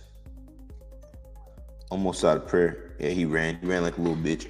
Yeah, you might hit more stab because through their defense, stab is less. You're right. Maybe the Torva might be the best. Yeah, Torva and Altar. But I gotta go do Desert Treasure too. If I have an Altar with Ferocious Gloves, I think this weapon would be OP. Altar ring with Ferocious Gloves, full Vesta, Torva helm. I think the weapon would be super powerful. And people think like the weapon's a joke, but I mean it is if you don't know how to use it correctly. But it kind of evens out. What is this game? Graphics look ass. This is RuneScape. So the thing about this game is it's not about the graphics, you know what I'm saying? This is actually like one of the most popular games like of all time. Like this game has been around for fucking like 25 years. People still play this game. It's going through like a resurgence right now of more people playing it. So it's not about the graphics with this game. It's more about like the community, and it's just fucking fun. You know, it's just like a weird, interesting game. You know, like with this game, it had the first ever cryptocurrency in this game. Like the money in this game could be considered a cryptocurrency.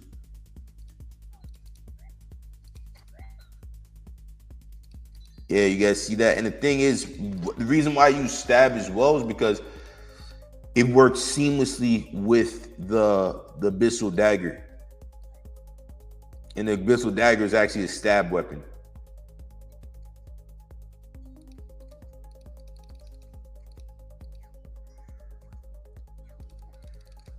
See that? He could have killed me right there with a special, but he didn't do it. Here we go. Now I got him, guys. Oh, shit. He could have killed me with a special attack, but he didn't do it because the speed of the weapon.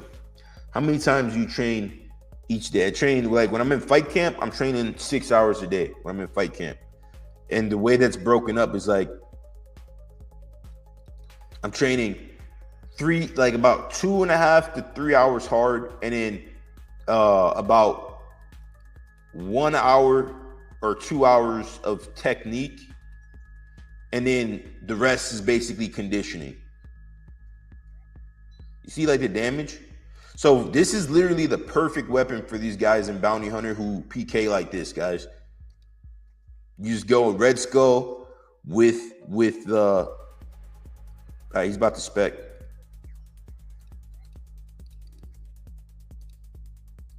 And now I can go ape shit with the whip on him and take him out because he has no more venge.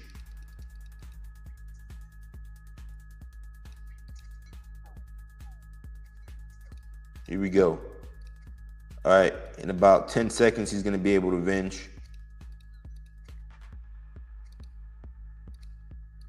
He's basically out of food. He still hasn't used the spec yet.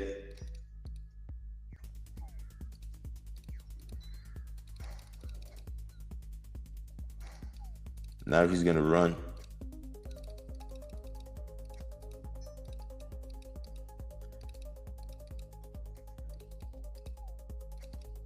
But yeah, it's not about the graphics with this game. Kind of like Minecraft, right? I cut like 3 kg, 7 pounds, 146. Tuporia versus Armin, Battle of the Rich Dudes. Yeah.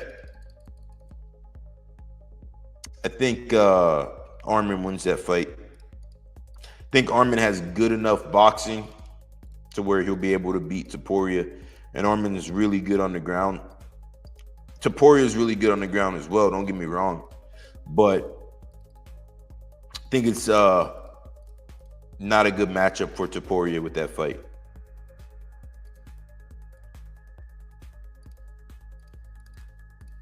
This is what I see. Me too. I hope Armin wins. Yeah, I like Armin. He's a good fighter. I remember when he fought Islam for the first time. I believe he was on short notice, and he really gave Islam a run for his money. All right, so now he's going to get desperate.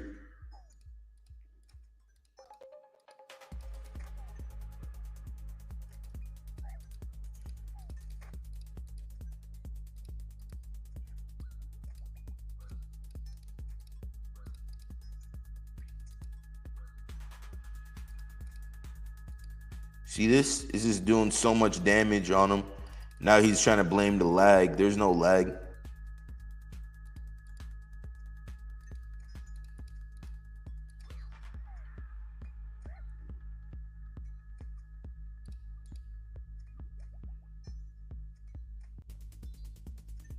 Here we go, guys. In 1 second, once I get a hit, once I get one more hit off.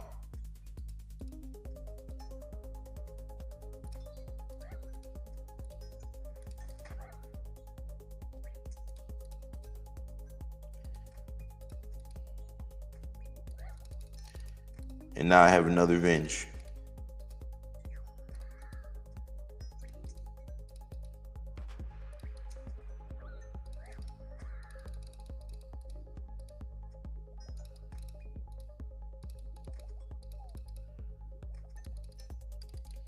Hold up. Oh, I'm gonna die. Oh, ate that. I don't know what it is about seems like my computer sometimes just doesn't click right.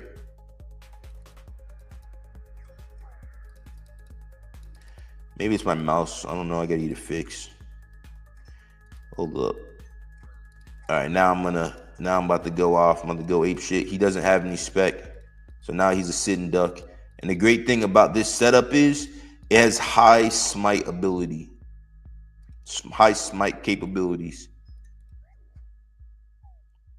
Especially against guys like this.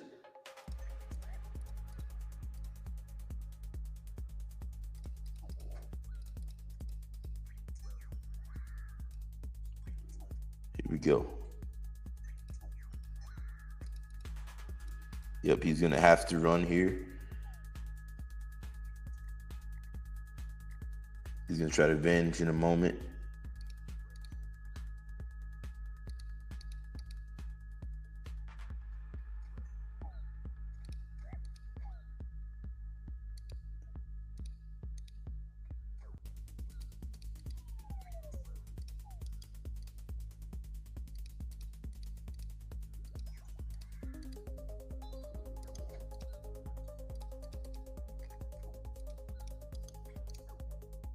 Look at that, guys. So you like gi or no gi? I like it all. I like it all. They're like 50-50 isn't got the foot sweep. Yeah, I like it all. I mean, I like every style of fighting. People ask me all the time, like, what's your style? What's your base? And you know, like, I've been doing this shit my whole life at this point. So by the time you're my age and you've been doing martial arts this long, it's gonna be the same for you. You're gonna like it all. You know, I like kickboxing as much as I like jiu-jitsu. I like gi, I like no gi. But when I do gi, I do it in a way where it translates very well to no gi. You know, like, because for me, when I'm doing gi, I'm doing it for MMA purposes. So everything I train in the gi must translate to MMA. I don't do any warm guard. I don't do none of that shit. I just do all fight specific stuff. Judo. Who's more dangerous right now? Khamzat Chimaev or Shavkat Rakhmonov? I think you got to go with Khamzat. Definitely got to go with Khamzat. Hey guys, hit that like button as well if you haven't. Defo Khamzat. I'm more of a Muay Thai guy. Dislike UFC and over the top showmanship instead of the straight fight. What do you think about ONE FC? Oh man, ONE FC is fucking great. I love ONE FC. I love ONE FC. Matter of fact, we'll pull up some ONE FC fights right here in a moment. Like, ONE FC has great fights. You know, I get annoyed with people when they're like, oh, the UFC has all the best fighters. Nah, you got to watch other stuff. ONE FC has a lot of really good fighters. ONE FC has a bunch of showmanship too, though, no? Actually, ONE FC is the biggest organization in the world. It's actually bigger than the UFC because Asia's so big. They get like millions and millions of views. Let me see here. Let me pull up some ONE FC right now. Let me see.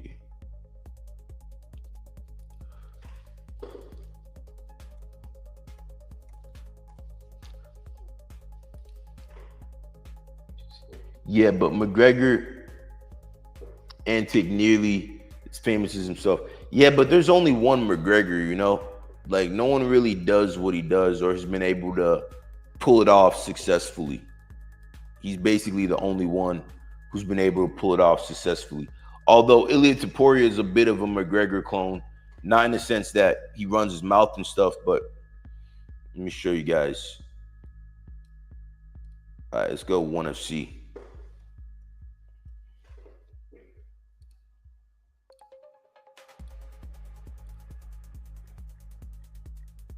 Like, I love this shit. I don't know if you guys can see it. There we go. Yeah, this is just straight Muay Thai this is straight up Muay Thai with MMA gloves. Like, ONE FC is crazy exciting. One of my friends actually just fought in ONE FC recently, Diego Paez. There you go. Look at this shit. Like, ONE FC is legit. I don't know if you guys ever seen Nicky Holdskin. Great fighter. Like RDR versus Bo. Yeah, exactly. The knee to the body is a brutal one. Let me see. Let's find a good one. Let's find a... Okay, got a little bit of head movement here. There we go. Yeah, you guys, Wixon, you guys watch ONE FC out there in Nepal, right? Or you guys watching a lot of UFC? Let's find another one. Get something good. Like they got a dude over there in 1FC named Rug. Ridiculously good fighter. He's a heavyweight champion. Like I would love to see Rug fight like Tom Aspinall. That would be a very interesting matchup. Let me see. Let's see. But yeah, I like 1FC just because all these like striking matchups they have. It's super exciting. Yeah, we do. We have a fighter in Rabana 1FC. Nice. So yeah, I fuck with 1FC heavy. Super heavy. Let me show you guys. Let's find the right show here. I guess all they're doing is promoting their next event, but they have some big stuff in here. Oh, let's see this. See this right hook. Look at this. Boom, right hook, pulls the leg, body kick, checks the kick, catches the kick, throws the kick, or he pulls the leg, he's gonna throw a hook. Boom. Beautiful. This is a beautiful sequence. But yeah, that's why I like 1FC. You know, you get a lot of very high level striking in 1FC and just great fights all around, you know. And there's not all the shenanigans. This is not, UFC is still great, but it's not as good as it used to be. Like, let's be for real. Like, I don't know how many of you guys really watch MMA like that, but like back in the day, let's say, man, how many years ago? Like over 10 years ago, like let's say 2010, right? Thai kicks so hard, their calves are twice the size. Let's say 2010, right? When Brock Lesnar was in the UFC, John Jones was like super young. You know, UFC 100, George St. Pierre was in the UFC. Like, to me, those were the golden days of UFC. You had Anderson Silva in there. Nowadays, there's still a lot of good fighters, but it's too corporate for me. But don't get me wrong, I still love it. You know, like I want to fight in the UFC, but it seems like there's not as much promotion as there was back in the day. You know, it's just a different game now.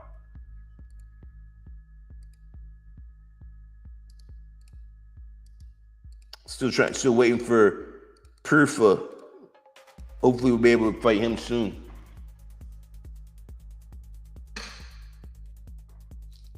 Yeah, hit that like button, guys. Maybe Dana White loved money more than the fighter.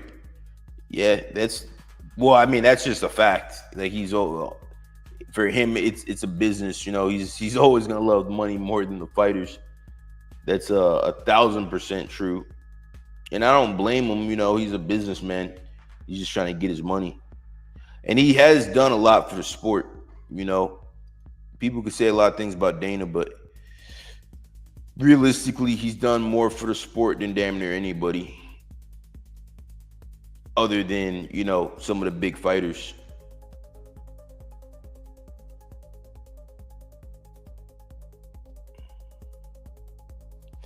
Waiting for a fight.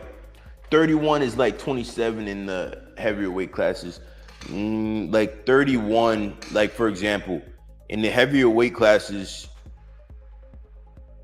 you could fight until you're fucking 45 years old. You could fight even longer than that.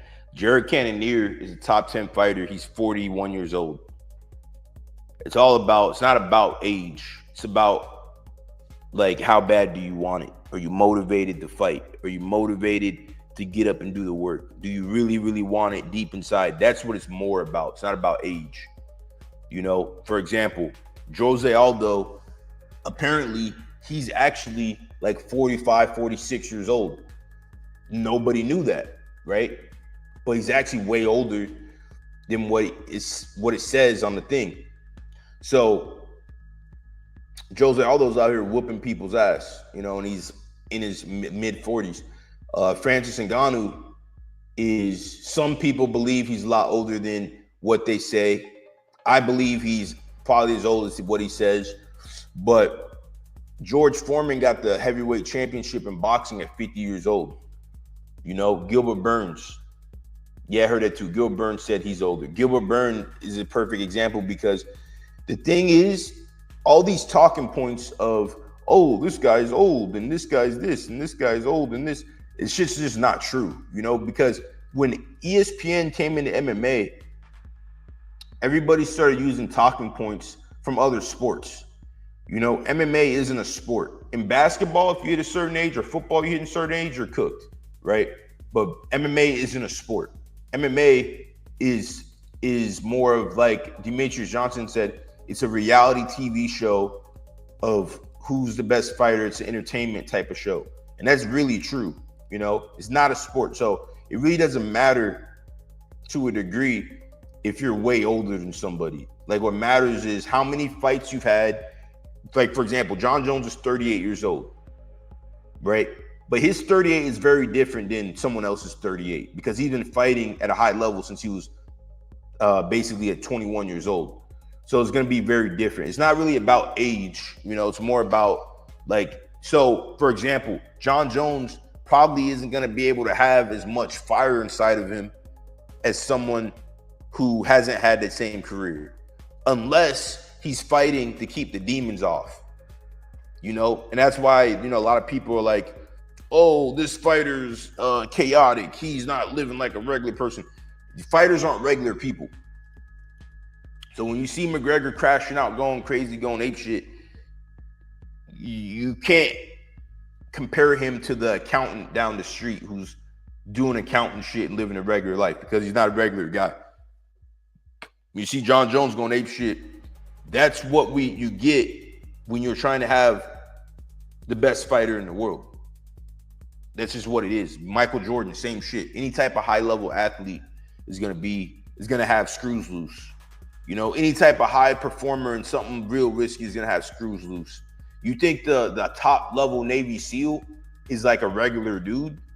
Nah. The top level Navy SEAL probably is very similar to John Jones. You know, so, but these are the things that people don't really know because they don't know, like, high level fighters, and every fighter is different. You know, George St. Pierre seems like a very well put together guy, but what triggers him and what triggers someone like John Jones, or what triggers myself, is going to be very different for everybody, right? Sometimes you need that chaos to perform at a very high level. You know, it depending on your personality type, depending on how you grew up, depending on your life. You know, it could depend on a lot of different things. But yeah. So basically I say all that to say it's not about age, really. Like, yeah, if you're 55 years old, you're cooked, you're fucked, you're gonna get knocked out. But if you're anywhere from 45 to 21, it really depends on how bad you want it. And what I mean by that, like, how bad you want it, so your day-to-day life, like, everything you do should be revolving around fighting. John Jones is still a horrible human being. Yeah, but the thing is, this is the fight game. This isn't the nice guy game. Yeah, it's always funny to me when people say that John Jones is a horrible human. Yeah, but this is the fight game. You know what I'm saying? This is not the nice guy game. You'll be surprised, like, if you, oh, here we go. We got Perfa as our target. You'll be surprised when you start meeting some of your favorite fighters. You're going to be like, oh, shit, this guy's a scumbag. You know what I'm saying? Because this is the fucking fight game. You know what I'm saying? Here we go. Let's get it, Perfa. Let's go. My man, here we go. We got Perfa in the chat. But yeah, you'd be surprised, like, when you start meeting some of your favorite fighters.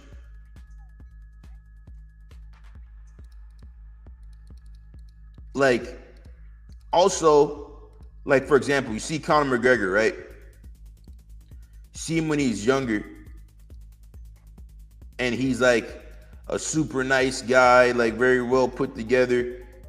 And then you see him later on, and some people would be like, oh, Conor's a scumbag. Well, the thing is, some people have to become scumbags. Ooh, Perfect tried it. You almost had it. Almost. Some people have to become scumbags in order to fight in the cage. Like real shit. Some people are super nice. Oh, you should have risked it. Some people are super nice. Ooh. And in order to perform at the very best, they have to go into a dark place to be able to go in there and do what you do in the cage. Like at the end of the day, we have to remember what we're talking about when we talk about cage fighting, right? You're talking about going in there and beating the fuck out of another dude until they can't move anymore or until the ref pulls you off of them. You know? So that and being a nice person doesn't really mesh. You know what I'm saying? So when people are like, "Oh, John Jones is such a scumbag," yeah, but he's in the scumbag business. You know what I'm saying? So that's where I think a lot of people get it mixed up. Like if you meet Tom Brady might be a nice guy. I don't know. Tom Brady isn't out there fighting for his life in a steel cage. You know, like I remember one of my fights.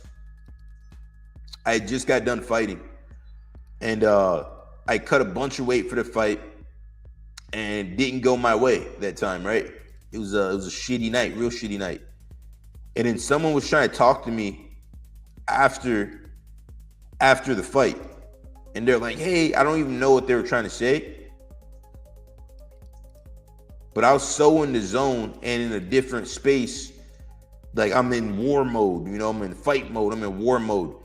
And I fucking flipped out on him. I still to this day don't know who it was, but I flipped out on him because they were like, hey, trying to talk to me while I'm in the doctor's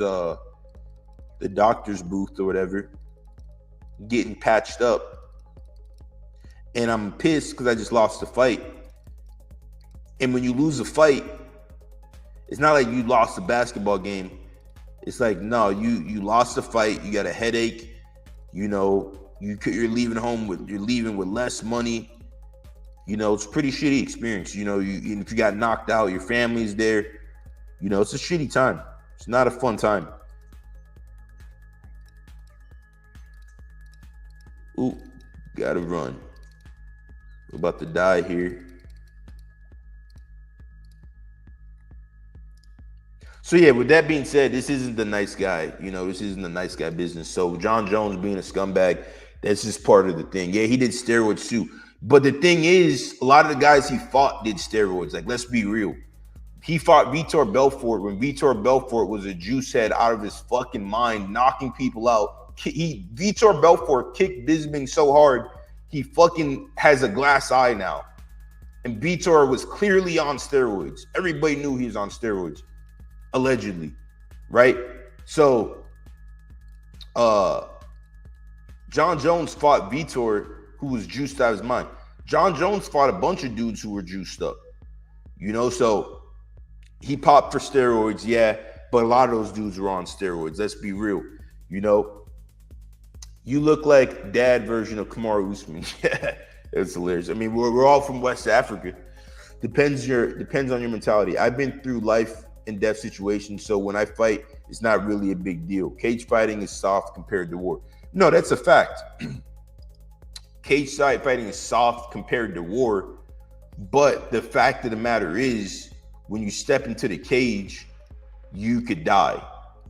You know what I'm saying? So, like, regardless of if you're going to shoot a gun in war or if you're going to fight in the cage, it's the same exact mentality. Because if you're going in the cage and you're really trying to win for real and you have another guy who's good, like, for example, when Josh Emmett fought Ilia Topuria, Josh Emmett got the fuck beat out of him. Josh Emmett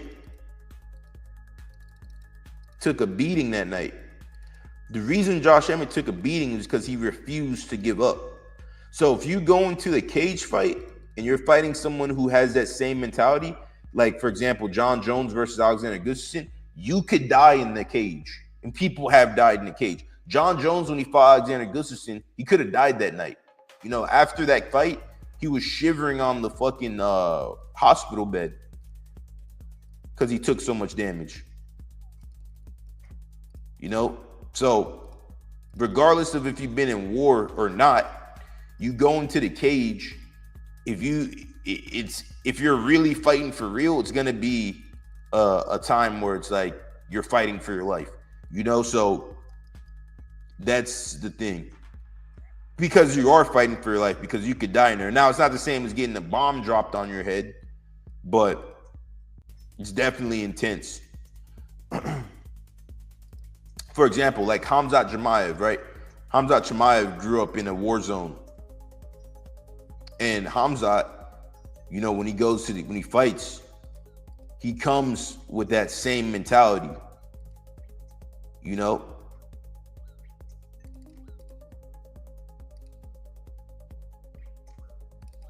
So, like, I've never met Hamzat.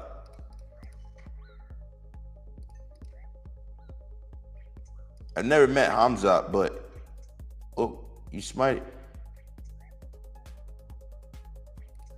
And if I smite you, I'm gonna give it back.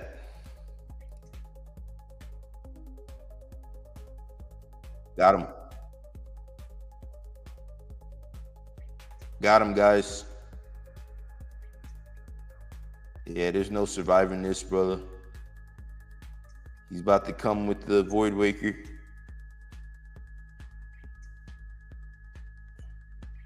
Damn it.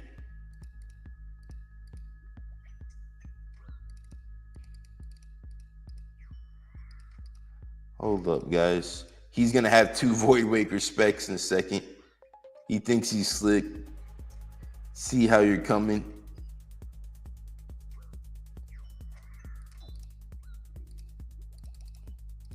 Hold up, guys. I like this conversation. We're about to get right back into it, but I gotta kill this guy first.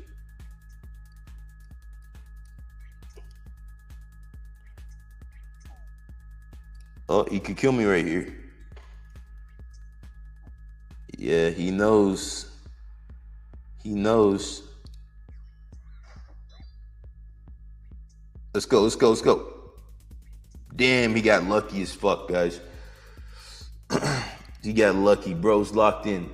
Fighting the street and fighting in jail is scary because of no ref. I was in the 1st Battalion, World War II. Good fight. Yeah, I was in. So yeah, I mean, yeah, obviously fighting in jail is going to be more scary for sure, but you can still die in the cage. I mean, it's actually, I don't know if it would be more scary because, like, let's say if you fight in jail, right? Usually in jail, shit just pops off. So you'll just be like in fight mode, ready to go. As to where when you're fighting in the cage, you know you're going to be fighting this guy for months on end, right? So you know you're going to be fighting him, so you're thinking about it every single day. I think that's the difference.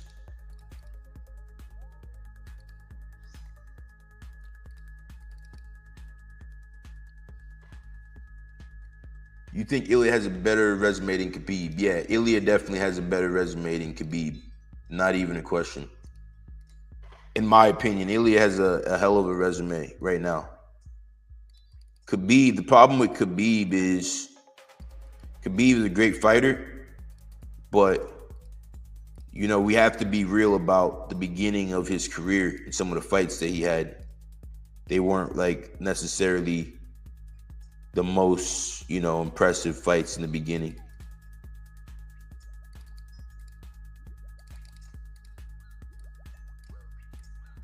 Actually, you know what? I'd have to do a little bit of a deeper dive in Khabib's resume and Ilya's resume. But off the top of my head, yeah, Ilya has a better resume.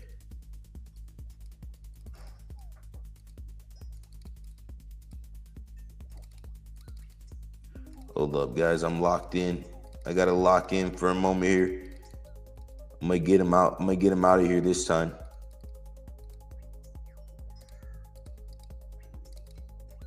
Shit. I'm getting fucked up right now.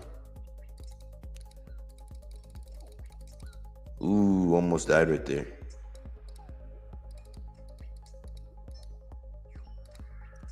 Not hitting.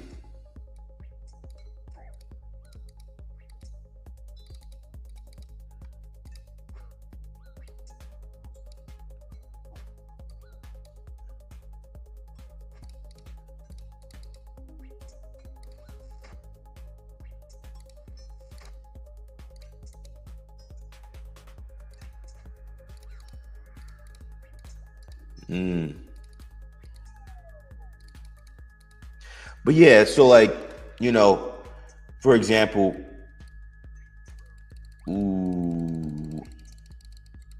fighting in the cage and fighting in jail, two different things, but you can die in the cage, you know. And sometimes it's more because like it's not about being scared to fight. You know, nobody wants to get embarrassed in front of millions of people. I mean, no one wants to, like, that's the thing when you fight in a cage. You're fighting in front of, you know, millions of people, potentially. Damn it, got us. Nice. Nice work, GG. Yeah, risked it. Fuck it. No Diddy. I seen footage of Wixen's. That was such a weird win. He stuck his finger up his opponent's butt and made him tap. What fight was that, bro? I don't know what fight you were watching.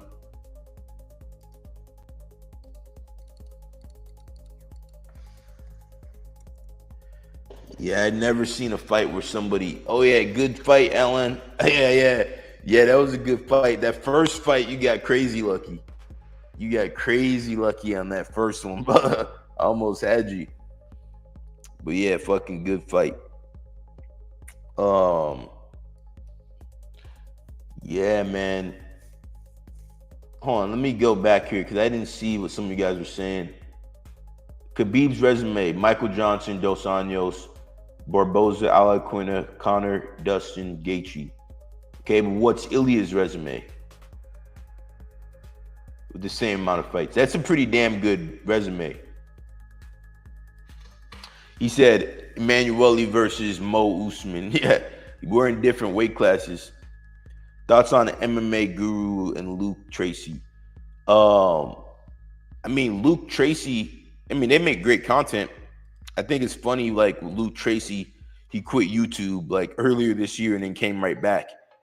But yeah, I thought that was like a silly thing to quit YouTube, you know, because like even if you're not gonna put out content the same amount, that you just hop on and just like, you know, I don't think it's a good idea to just like delete your YouTube.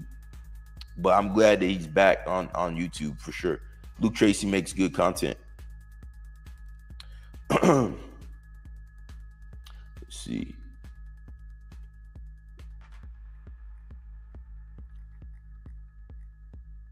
Wixens, I'm trolling.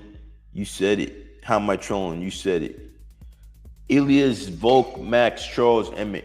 Well, I mean, he has more than that, but at this current moment, actually, Volk, Max, Charles, Emmett. Yeah, it could be. Well, Volk was a champ. Max was BMF. Charles was a champ. Emmett, high-level competitor. Mitchell, high-level competitor. All right, and then we look at Khabib's. Khabib had Michael Johnson, Dos Anjos, who's a champion, Barboza, top-level contender, Iaquinta, Connor was a champion, Dustin hasn't got the belt yet, but he's a high-level competitor, Gaethje, I mean, it's kind of a similar, I'm still down for Corp, bro, GFBs. Yeah, let's do Corp. Let's switch it up. I just gotta go get some Corp gear real quick.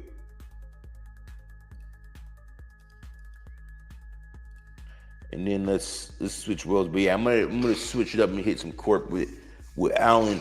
So yeah, I mean they're kind of a similar thing, but I mean, I guess you gotta kind of give Khabib, as of right now, you gotta give Khabib a better resume. But I think Ilya is really on track. If he beats Islam, yeah, he's probably gonna have a much better resume than Khabib.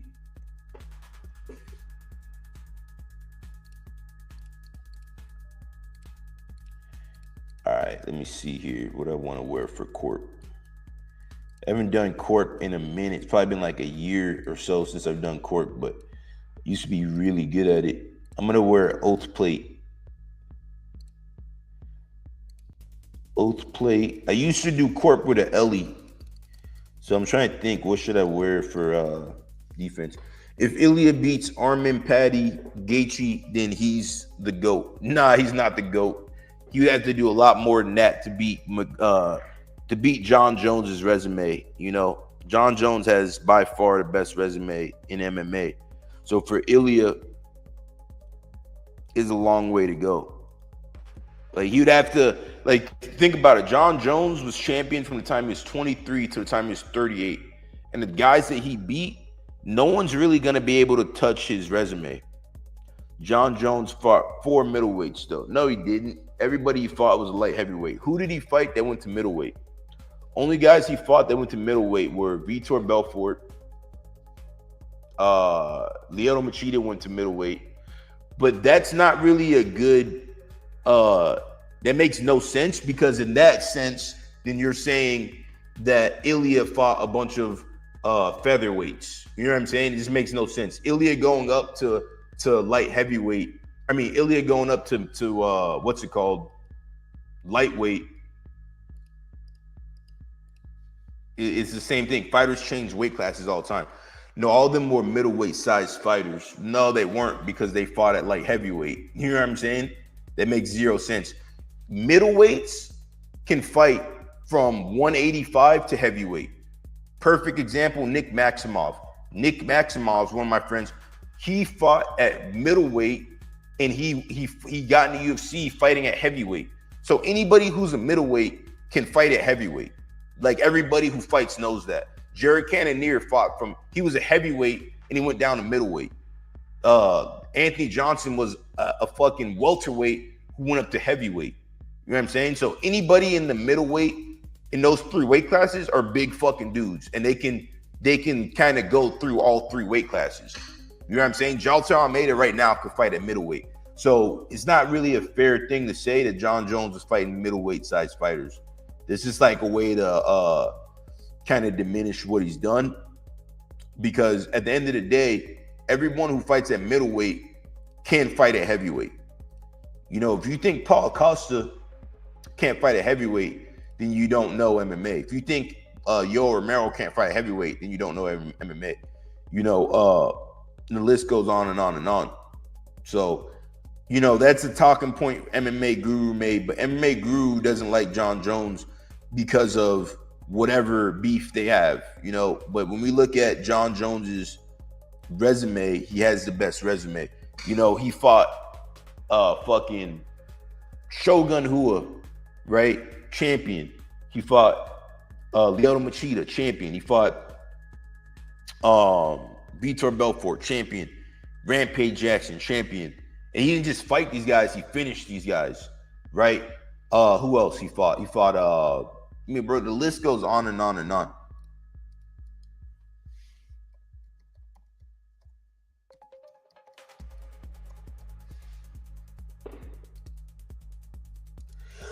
The list goes on and on and on.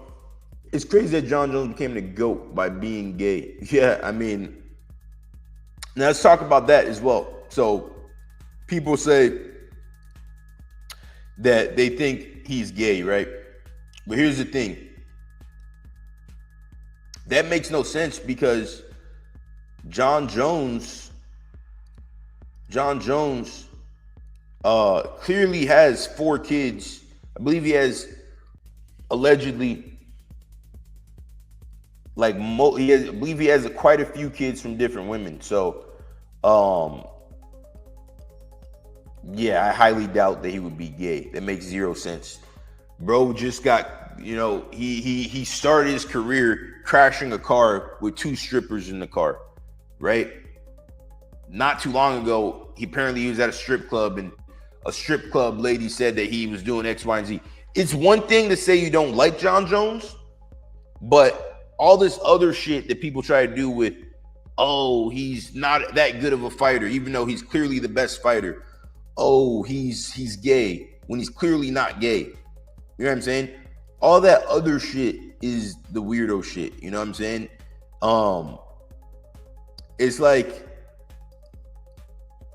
just acknowledge that he's a fucking good fighter. You know what I'm saying? One of the best fighters. You don't gotta like him, you know. You don't gotta like his antics. You don't gotta like the shit he's done. He doesn't have to be a good guy. But I'm muted, so tell me when you want, where you want to fight. Corp. I do most of it. Yeah, let's do Corp. That's what I'm trying to do Corp for like 30-40 minutes. I'm just grabbing all the stuff I need for Corp. Let me use your house though, because I don't have the rejuvenate. I gotta work on my construction level, so I don't have like a good house set up for PVM.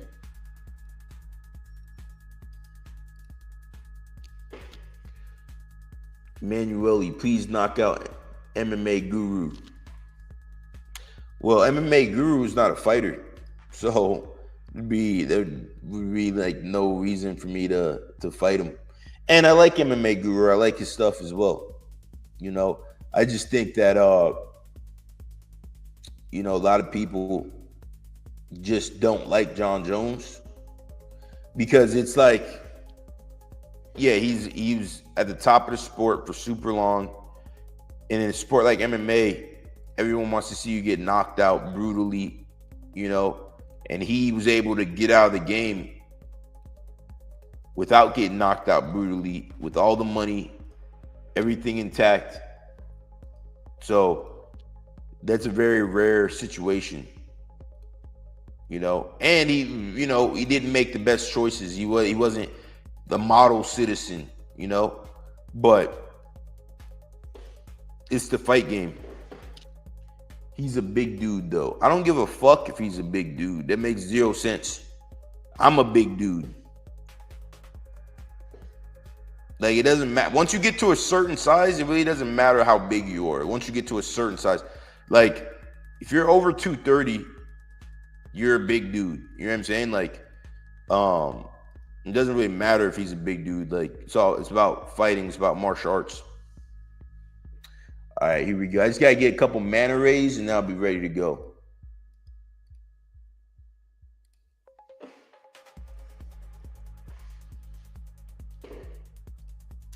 I'd like to see MMA Guru versus man. Who should he fight? Guru versus like Jake Paul, some shit like that. Guru versus True Gordy. I don't know if you guys know who True Gordy is, but I think that would be interesting. Oh yeah, good idea. I like that.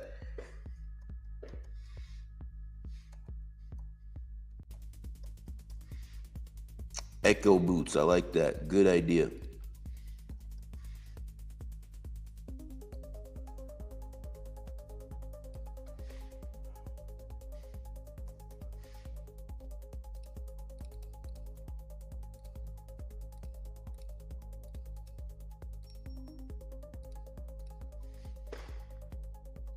Yeah, MMA Guru versus True Gordy. I think that would be hilarious. Damn, there's no Echo crystals selling?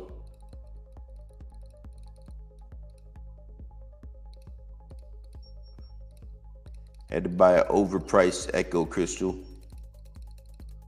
Damn. Purfa has a damn corp pet as well. Oh shit, he's a corp expert.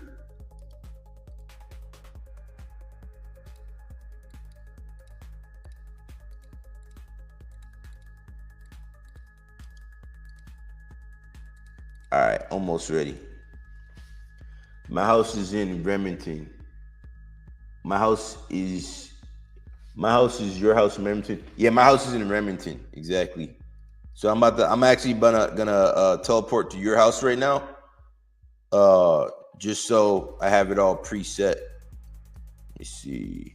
A couple of these. Couple of these bad boys right here. Shit, I haven't done corp in so long. Got the God Sword. Shit, what else do I need? I guess I'll just bring this.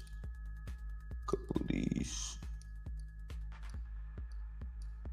Couple brews. Couple brewskis.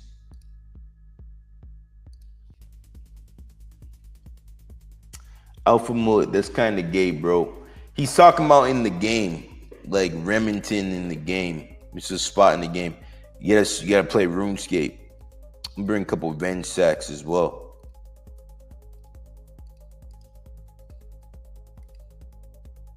All right, here we go. But yeah, I think John Jones gets a bad rap, which, you know, it is justified. You know, he's done a lot of fucked up shit, but everyone wants to act like they haven't done fucked up shit. And everyone wants to act like this is the good guy game, the good guy business. And it's just not, you know.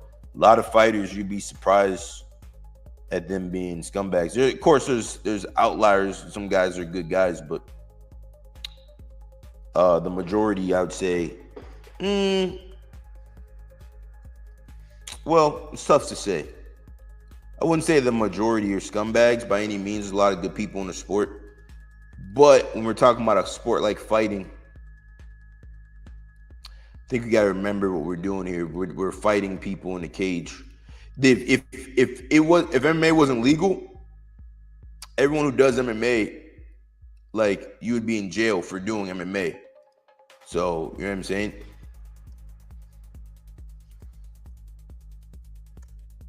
For having fights.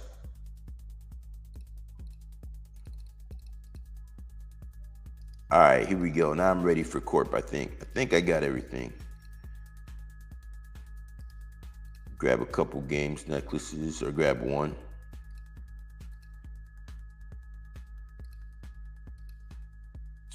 Damn it.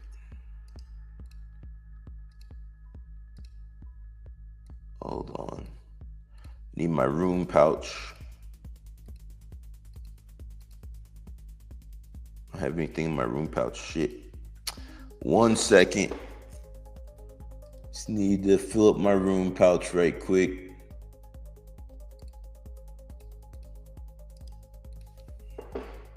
Wisconsin, how are you gonna talk when you have a win? When you have a win in MMA via butt sub? Greeting from France. My man, France. Hey, France is a great place. You know, I got some stories from France. I had my first girlfriend was French.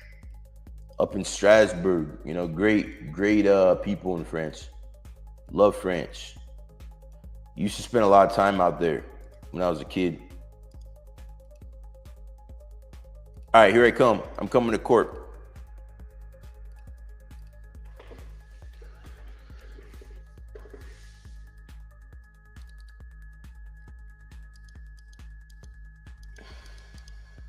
Should I bring a cannon?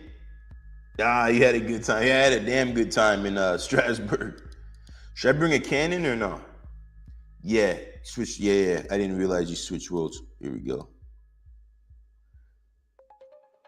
Well, French girls are great in bed. Yeah. How would you know? You said you're 14. How the fuck would you know?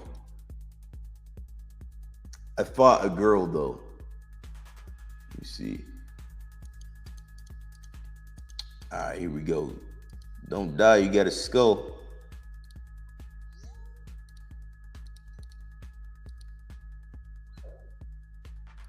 Ooh, shit. Almost got fucked up there.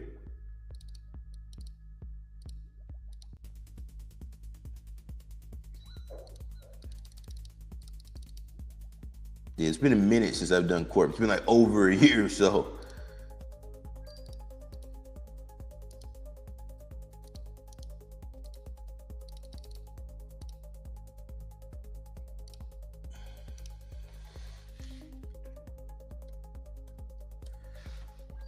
My ex was French.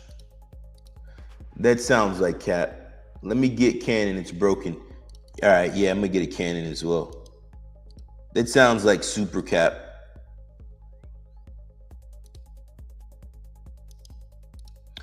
I don't believe that you're 14. Oh, hold up. I don't believe you're 14 from Nepal and you had some freaky ass French girlfriend. I highly doubt that. Bro's capping so hard. Damn, I don't even have a cannon. Are you shitting me? I could have sworn I had a cannon. Here it come.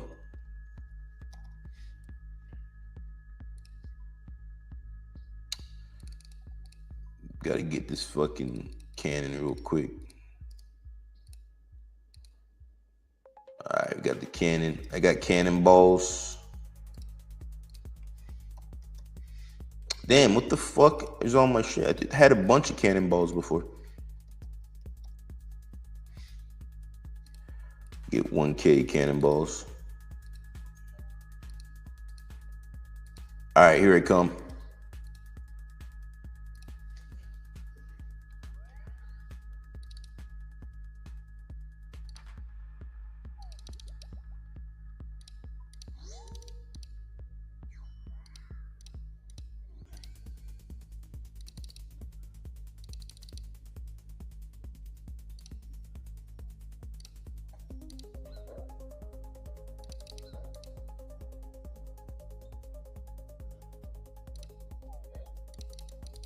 Shit.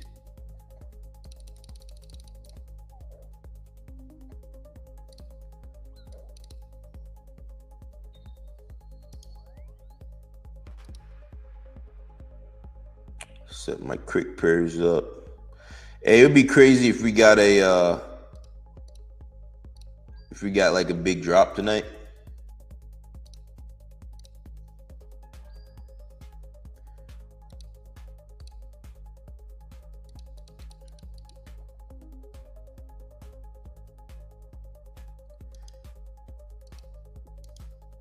I'm calling cap. I'm calling super cap. I mean, the fact of the matter is, you know, most people aren't losing their virginity, especially men. The Ellie's coming. Let's go. Oh, yeah, damn right. Let's get it.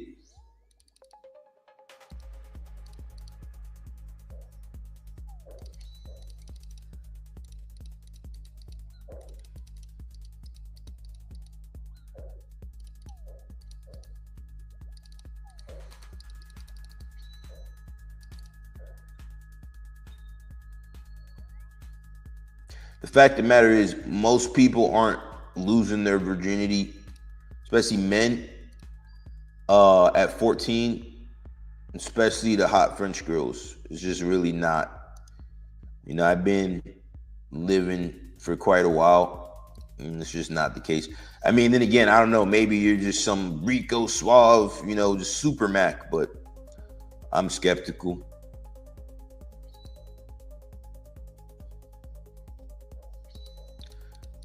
I'm extremely skeptical. Bro, you just said you were 14. Oh, yeah, that's right. You did say you were 17. Okay. That's true. That was a test. See, that was a test. 17, that's more believable. But I'm still skeptical.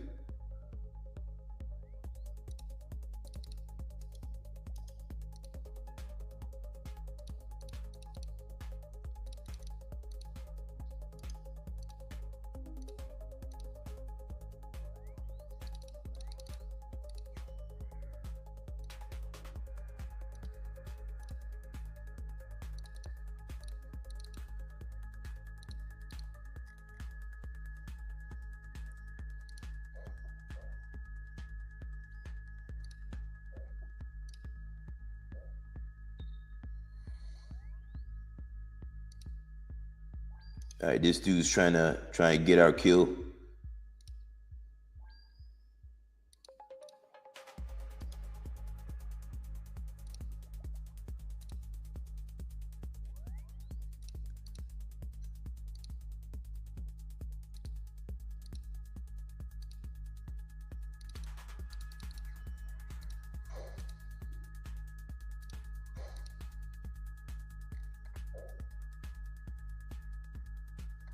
Hell no, not about to let this dude get our kill.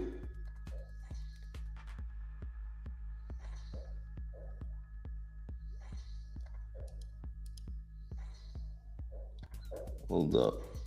1 second. Gotta lock in for a second.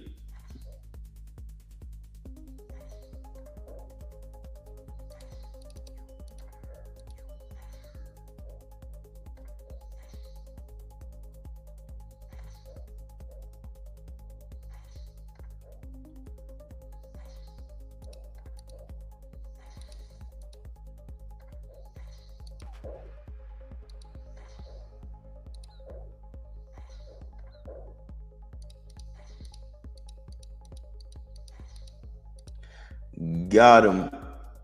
Yeah, I mean, I'm pretty sure. Did you get that? Yeah, you got that. Nice. Oh no, fuck, he got it.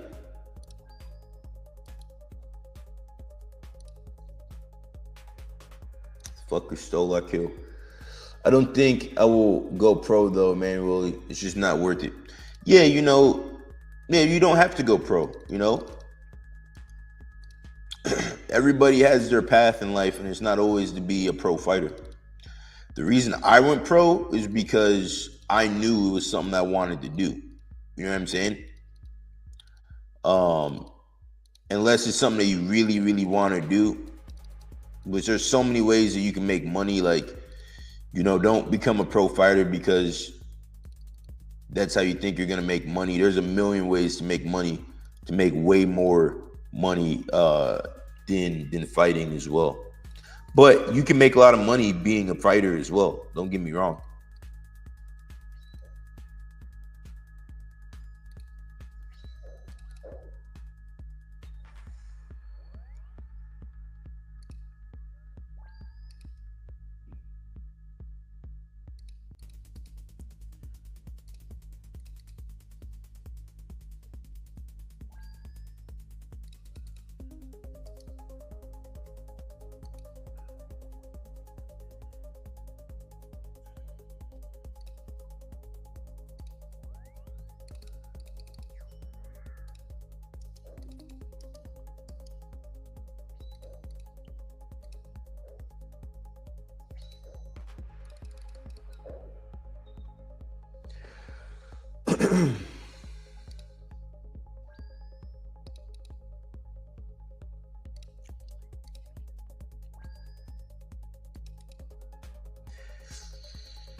Yeah, I've never been in Nepal. What's Nepal like? I hear a lot of good things. I met a lot of cool people from there, so.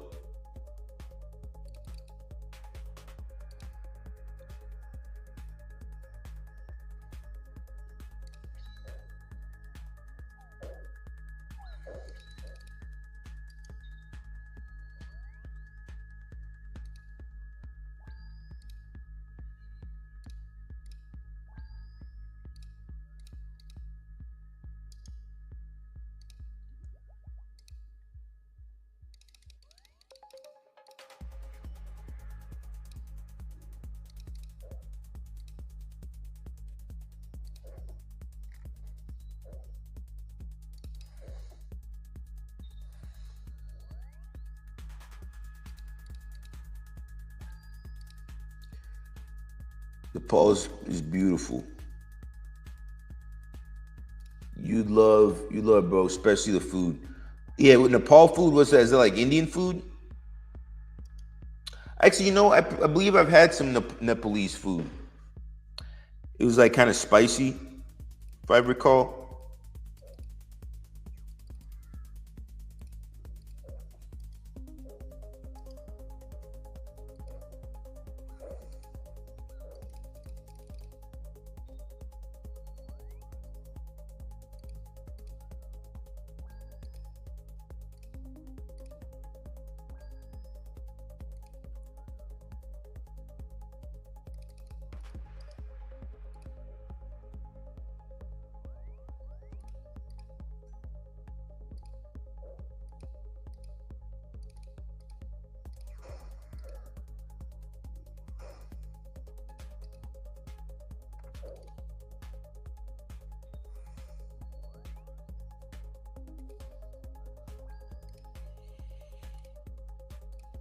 Family owns a chain here, Nepalese food.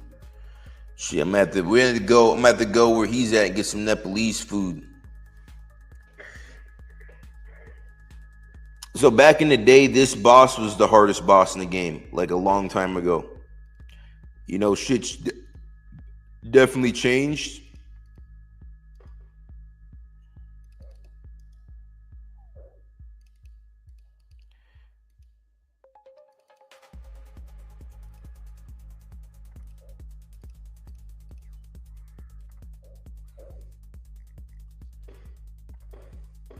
It's definitely not the hardest boss in the game no more, but if you're not on top of your shit, you can still get KO'd over here.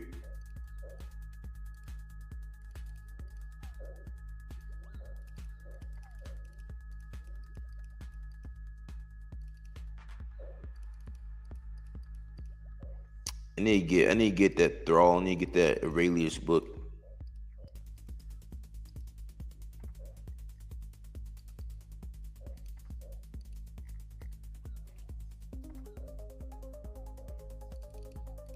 I need a damn pack yak right now.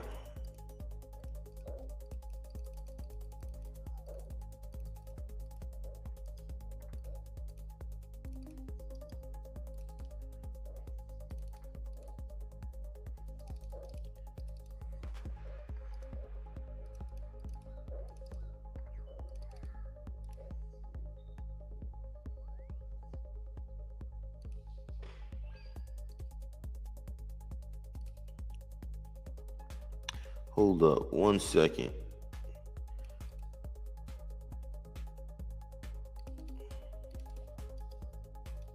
I haven't done PVM in so long.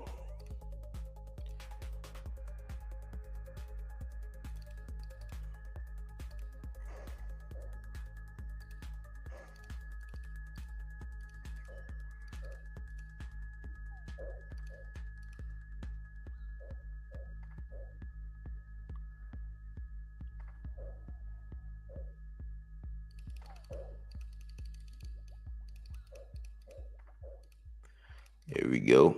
Got him.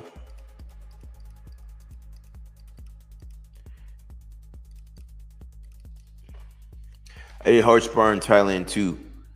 They spar hard.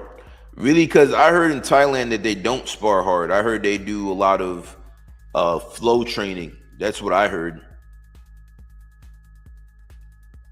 from multiple people. Maybe they were sparring hard with you because you were being a dick or something.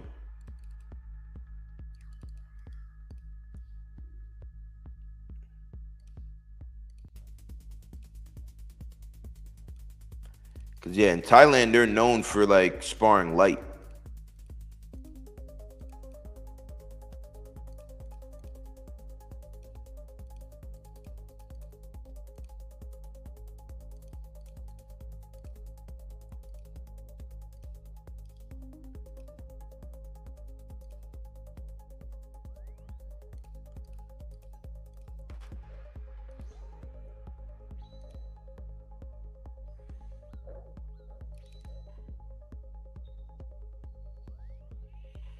Bro, amateur classes, they spar hard. Nah, I match their energy. Like, you're going against other amateurs? Or you're going against pros?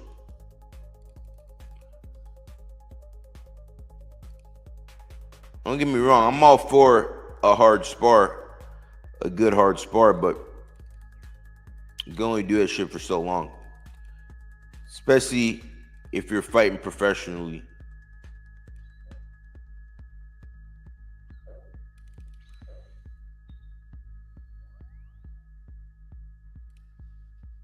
A lot of Russian guys in there. Yeah, Russians like to go hard.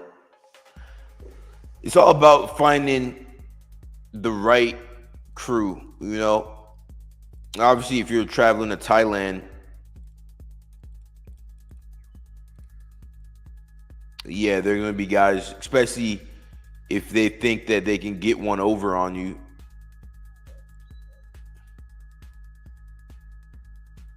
They're going to try to take advantage of you.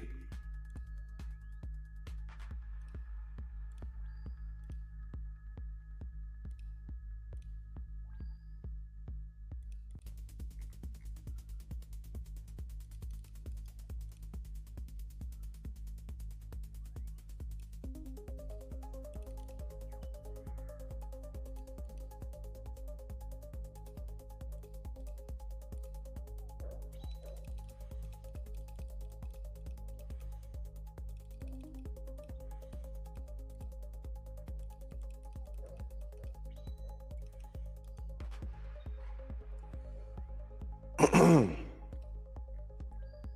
watch me get a big drop on stream. That'd be crazy. We get an LE drop. If you don't know, just to check him out. He's a favorite Muay Thai gym. I don't think I've heard of him, but I want to go to Thailand though. I've always wanted to go to Thailand. I remember in high school I wrote a paper on Tiger Muay Thai, and I was like, yeah, I want to train there one day and do the whole shit. Go out there, train for a few days, you know, learn a bunch of Muay Thai, get really good, just zone in, have some coconuts on the beach, hang out, you know, just live the fight life in Thailand. But yeah, never been. But I mean, I also live in like fighter paradise out here in California.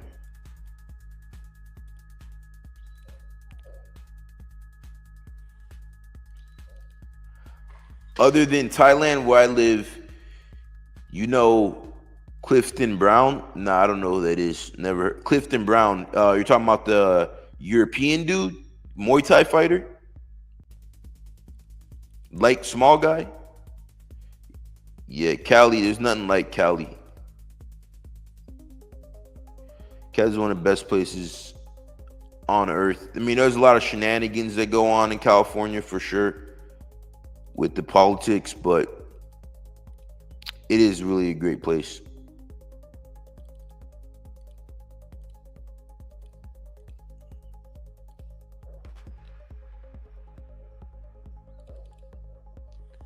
Now he's a heavyweight Muay Thai fighter. Clifton Brown? No, I don't know who that is. He fights in Glory or he fights in 1FC?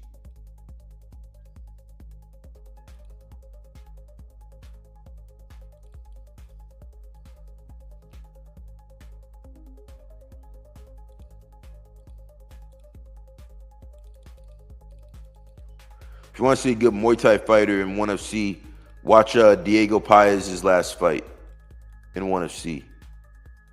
He's a good fighter. And he works his balls off as well. Works his balls off in real life.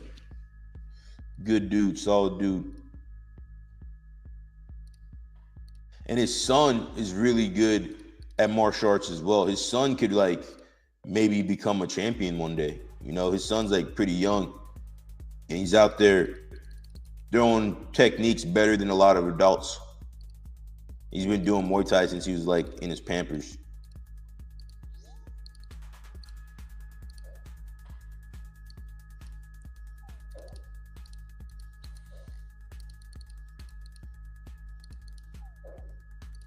They have like a whole Muay Thai family. He's retired. Now, I've never heard of him. I have to check him out. When it comes to old school like Muay Thai fighters or kickboxing, I like guys like Badahari. Oh, dang, he logged off. I like guys like Badahari. You know,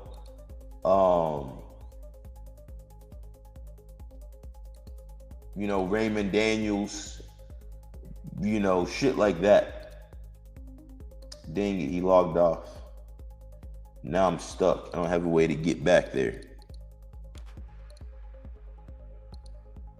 Damn it. You got to try to run back. Khalil would do great in Muay Thai. Yeah, Khalil's a hell of a fighter. Hell of a Muay Thai fighter. I like Khalil. I knew Khalil was going to win that fight against... I knew Khalil was going to win that fight against... Oh, there he is. I knew Khalil was going to win that fight against Jamal Hill. So yeah, Perfa, it says you're online. It says players offline or in privacy mode enabled. So you need to change the settings on your thing. Yeah, here we go.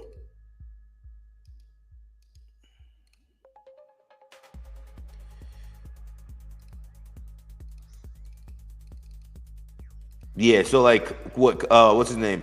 Jamal Hill's like his footwork is like some of the worst I've ever seen in the UFC. You know, and I can't really say shit because he was a champion at one point. But there are a lot of big guys. Yeah, there's all types of people in Cali. Every single type of person you could imagine. Big guys, small guys. California is such a big place. You know, a lot of people who fight come to California for the training. So, you know, yeah, if you're looking to fight, you're gonna have every single type of person here to train with in every fight style.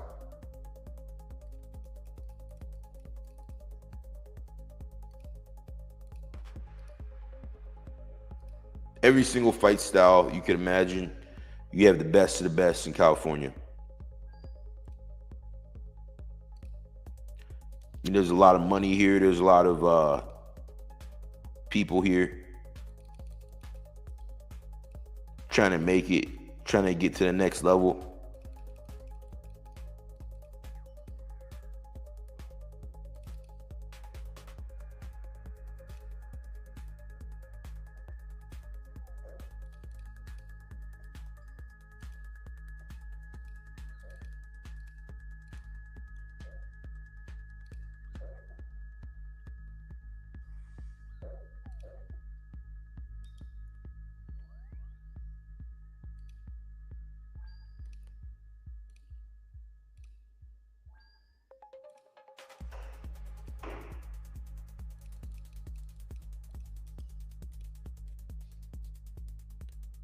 Colorado with Trevor. Yeah, Colorado's cool. I have actually in bare knuckle FC, one of my good friends fights out of Colorado, Marcus Edwards. Really good fighter. He's actually one of the top dudes in BKFC right now. He's about to get the belt at welterweight.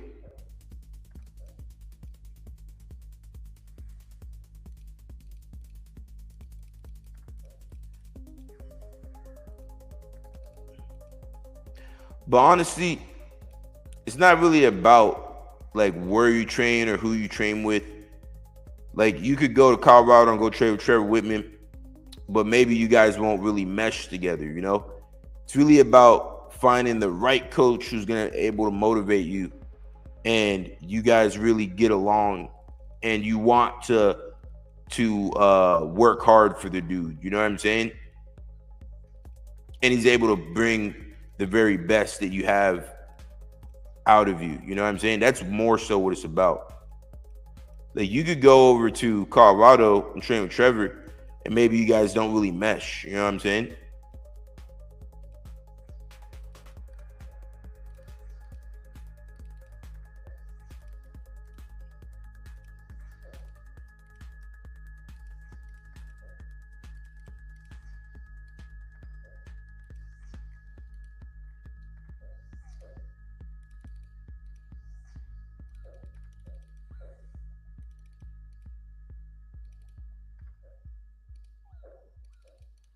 I'm gonna change my gear. I'm over here in oath plate like a fucking noob. I'm gonna put on like Torva or something.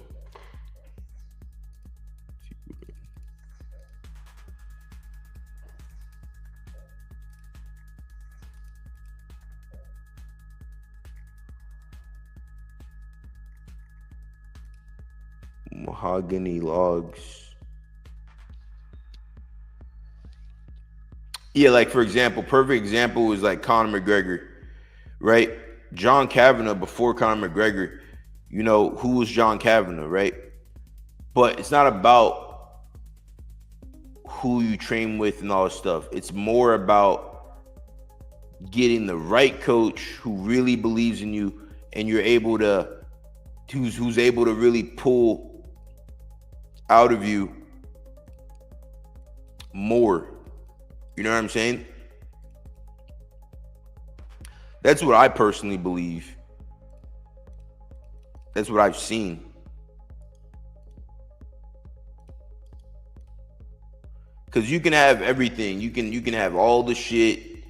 You know, you can have all the fancy equipment. You know, you can have all that stuff, right? If you don't believe in yourself, it's not going to work. A coach's job is basically just to get a fighter to believe in himself, to perform at a high level. So, and then you have the technical aspect. Yeah, you could go to a coach and learn a lot of techniques and stuff like that.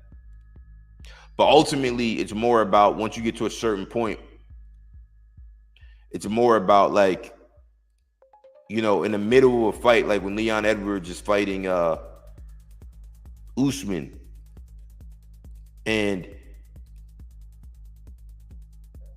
you know, it's make or break it.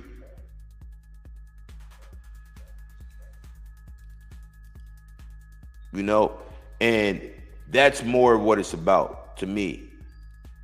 Without his coach being there to be like, hey, like, what are you doing? Like, get it going, let's go. Without that, he loses the fight. 100%. Without that coach, which I believe was his brother, one of his close friends, he loses that fight in that moment. So that's more of what a coach is about.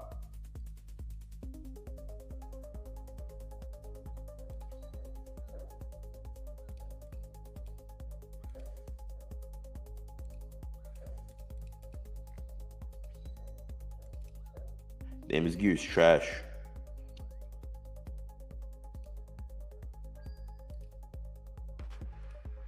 I forget what setup I used to use in for court.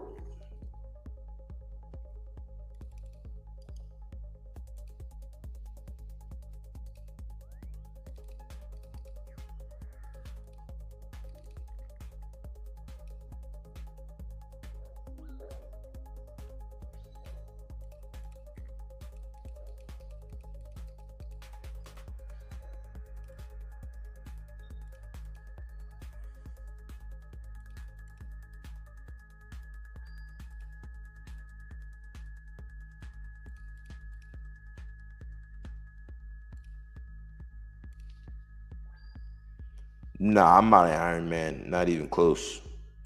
I PK usually most of the time. I used to do a lot of PVM, not on this account, but now that I'm like, all right, I want to upgrade my account more. I'm gonna start doing more PVM and doing some quests.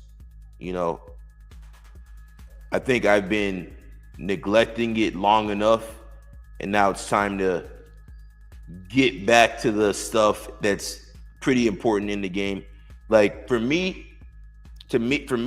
new style of PKing, I need ferocious gloves and I need an altar ring. So I need to go quest.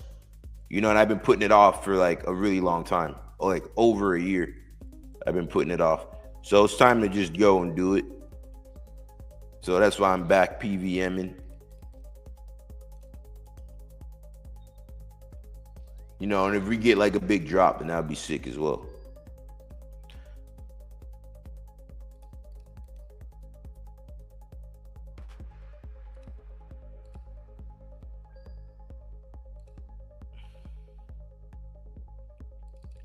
Get a big drop for the stream.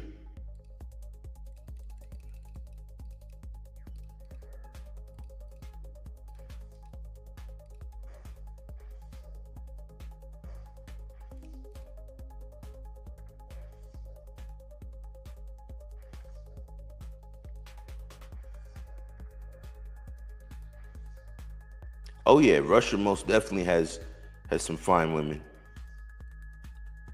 You got a lot of models out there. But now you know who has like really fine women? The Philippines and Puerto Rico.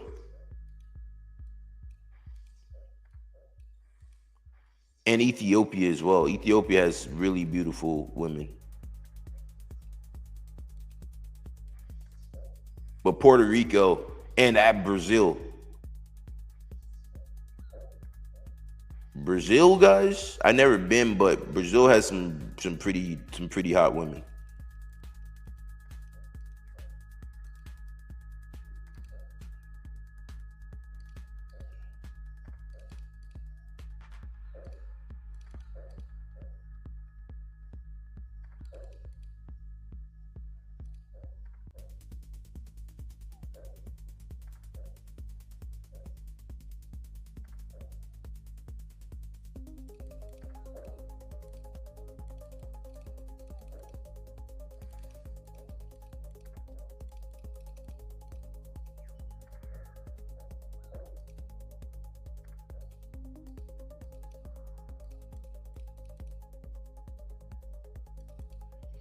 Trash, got a mystic top. Mackenzie Dern, sheesh. What's your favorite go-to submission? Favorite go-to submission would be triangle choke. I'm pretty damn good at a triangle. I would say I'm a master at a triangle choke. If I get a triangle on you, you're cooked. But from the top, my go-to submission would probably be like a Darce choke. But if I get a triangle on you, I know you're gonna get cooked, you know. So that's like one of my favorite ones to do. And I love flying triangles, just because it's flashy for the crowd. It looks cool, you know. People love to see that shit.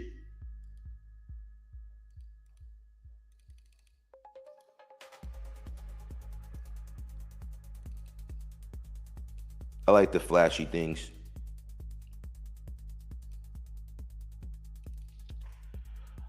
I saw a real cool movie once. This guy was in Turtle, hook in, Granby Roll Triangle. Oh yeah, I know what movie you're talking about. Yeah, like getting a triangle from every position. My man, Omen Black in the house. What do you think about the fights that just happened, Omen? We were just having a little debate about who has a better resume, Ilya or Khabib. Who do you think has a better resume, Omen? Omen is a MMA YouTuber as well, so make sure you guys check him out as well. He live streams like damn near every day as well.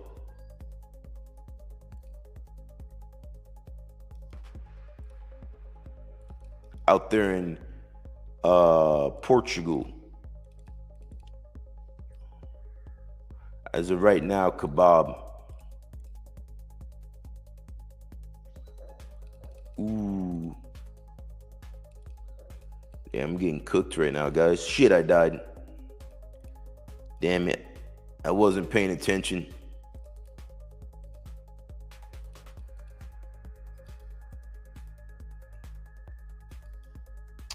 Damn it, guys. Oh well, and I bet this is gonna be the one where we get the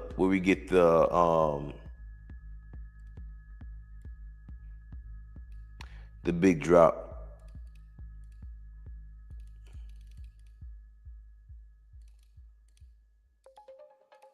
That's embarrassing. Dying at court. Yeah, we do fight companions 100%.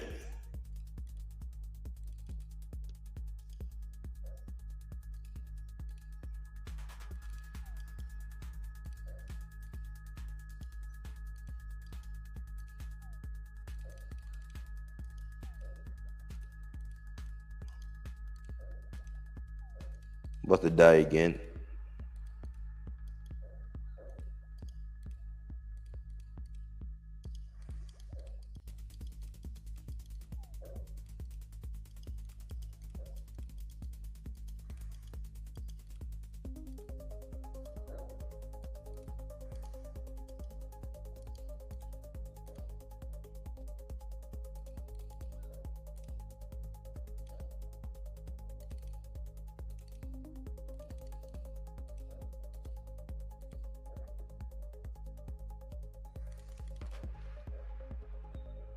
Yeah, Tom Aspinall is definitely overrated. Like, let's be real. Like, regardless of if you like John Jones or not, at the time when Surreal Gone was the hot shit and everybody was dick riding him, everyone was on Tom Aspinall's tip, right? Or Surreal's tip. Then John Jones wrecks him, and then everyone's like, "Oh, he was never that good." Like, I honestly don't think Tom Aspinall beats Surreal Gone. I think it's a really bad matchup for him stylistically.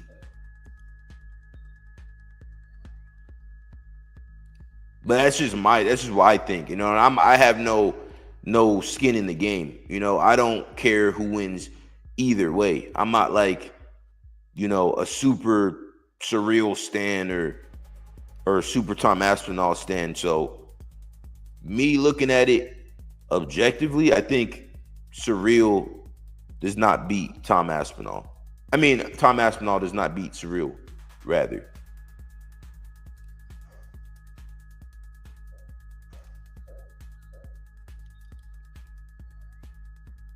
Exactly. I remember when that was recently.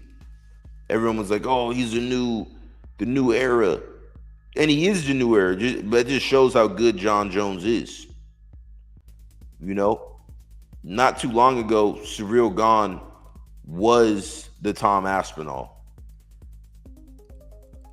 and arguably has a better resume. Actually, yeah, he does have a better resume than Tom Aspinall at heavyweight. So it's just funny how things switch. When you wake up, but Surreal Gone. Yeah. That's a good one. I haven't heard that one.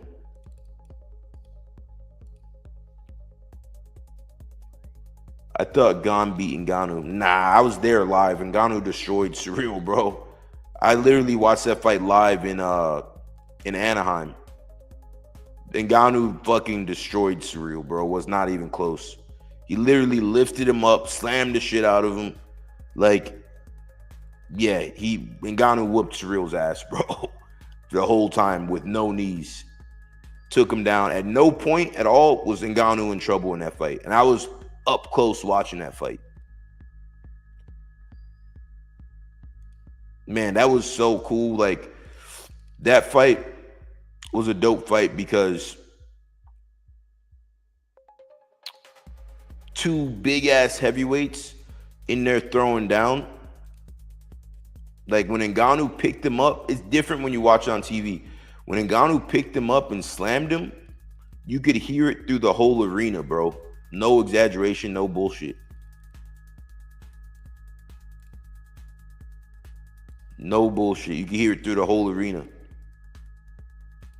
Yeah, that fight was not close at all. I don't think Tom Aspinall beats Ngannou at all. I really don't.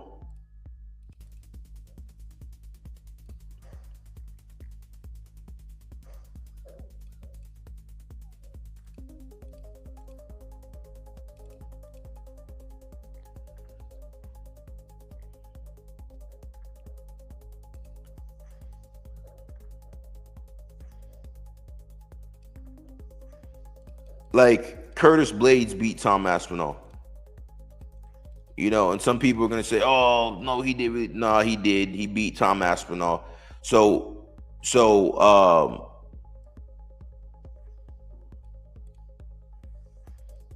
so Surreal Gone has a way better resume than Tom Aspinall right now. People don't like to admit that because they like Tom, because they're like, "Oh, he's such a good guy," and blah blah blah. But we don't know if Tom's a good guy, and who gives a fuck if he even is a good guy? This is the fight game. I remember when everyone was freaking out because Tom asked Nina Drama if she ever got fingered before or something like that, and everyone was freaking out. Hey, this isn't the nice guy business.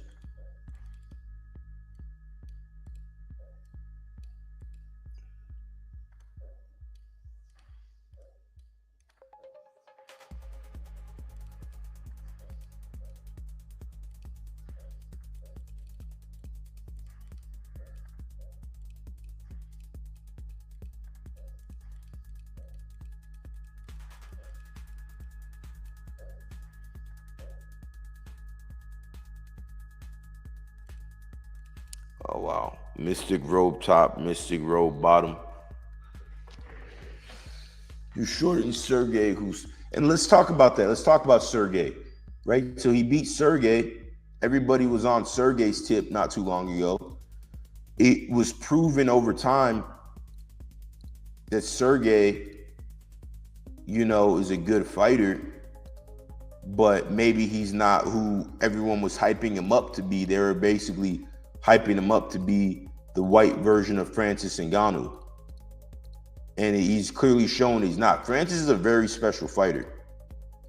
A lot of people don't want to give him his flowers because he went over to PFL, but when we look at Francis's career and all the people he's beat, he's literally, in my opinion, he's the best heavyweight we've ever seen in the sport. No other heavyweight has beat as many champions as he's beat in the fashion that he's beat. He's beaten more heavyweight former champions than anybody. And not only did he beat them, he knocked them the fuck out in the first round or less, or a little bit more in brutal fashion. And that's just a fact. But if Aspinall beats Gane, no one else though. Now there's plenty of people. If Aspinall beats Gane, I mean, you could do the rematch with Volkov. Volkov is a good fighter. A lot of people would be like, oh, he already beat Volkov, but you could do the right rematch. You could do, yeah, exactly. Ngannou's resume, nobody has a better resume than Ngannou at heavyweight. And that's just like a fact.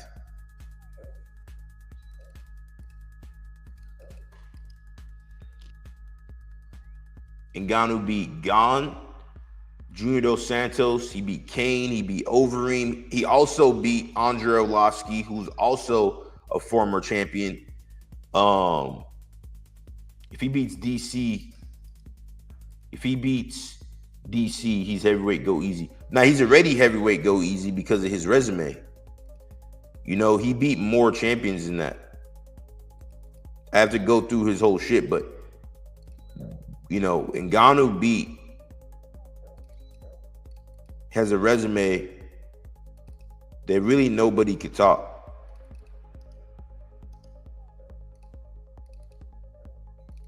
Like Junior Dos Santos, Andrei Arlovski, Cain Velasquez, Stipe. Who am I forgetting? JDS. Oh no, I already said JDS. Overeem. And he didn't just beat these guys, he knocked them the fuck out brutally. You know what I'm saying? Nobody else can say that.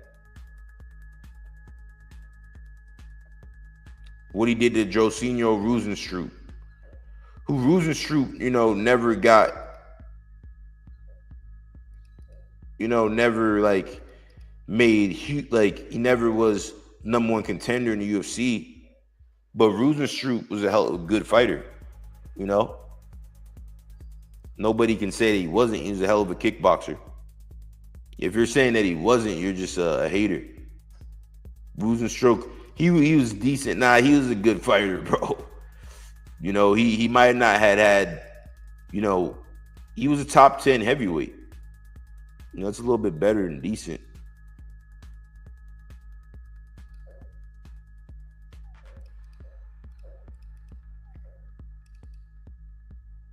Did Aspinall ever fight Rozenstruik? What about my guy Shamil Gaziev? Doesn't ring a bell. I mean, there's so many fighters in the UFC nowadays. Shamil doesn't really ring a bell, if I'm being honest.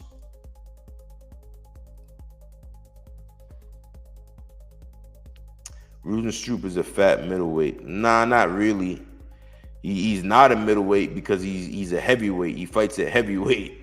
Like, it's funny when people say, oh, he's a middleweight. No, he's not. He's a heavyweight. He literally fights at heavyweight.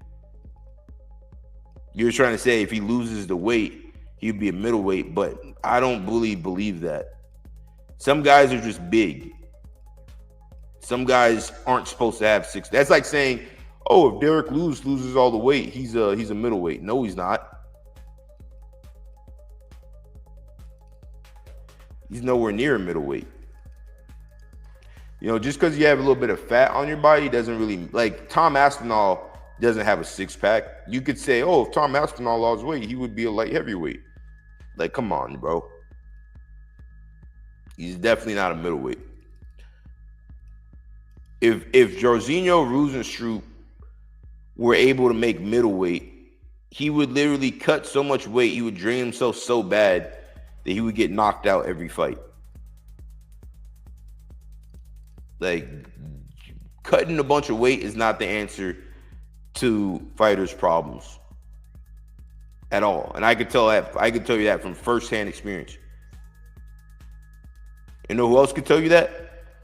Rest in peace, Anthony Johnson. He could also tell you from firsthand experience, cutting weight isn't the answer to your problems. Because when Anthony Johnson fought at heavyweight, when he fought at welterweight, he wasn't performing as well as when he was fighting at heavyweight because he was draining himself cutting weight. You know, even when he fought at middleweight, he didn't perform as well because he literally had to drain himself so bad to get down to the weight that it compromised his performances.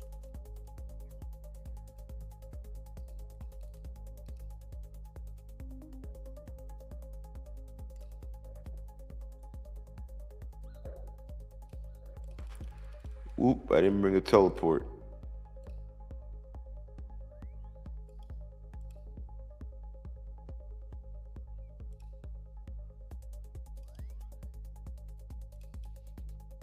No electrolytes.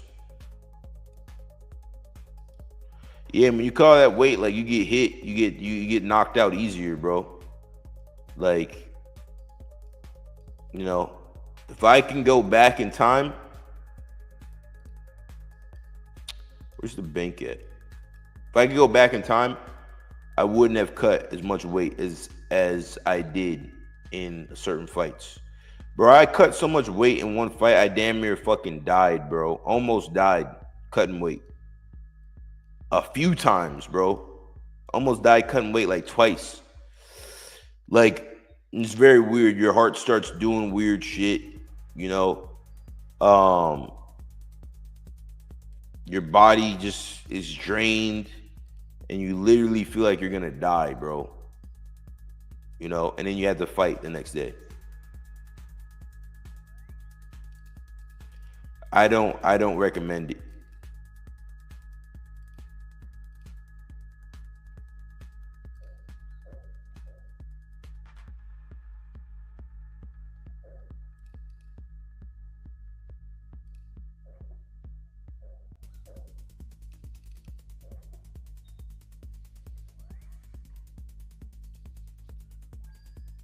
Yeah, bro, 6'4" welterweight. And the reason I was going to welterweight was because I was attached to the idea of being a welterweight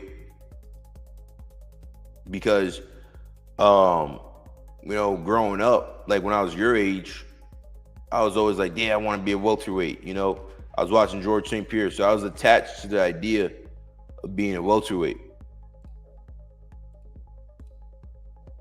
You know, but as time goes on, you got to evolve with your body. Your body's going to evolve. You're going to change. And you got to adjust with that, you know. So that's what I learned, you know. I had no business trying to go to welterweight. And, you know, when the promoters hit me up like, hey, ready for this welterweight fight? Like, you got whatever, fucking 6 weeks. And I'm like 230 pounds. And I'm like, oh, you know what? Maybe I can make it. Like, nah, you can't make it, bro. You need to go up a few weight classes, you know. So you live and you learn.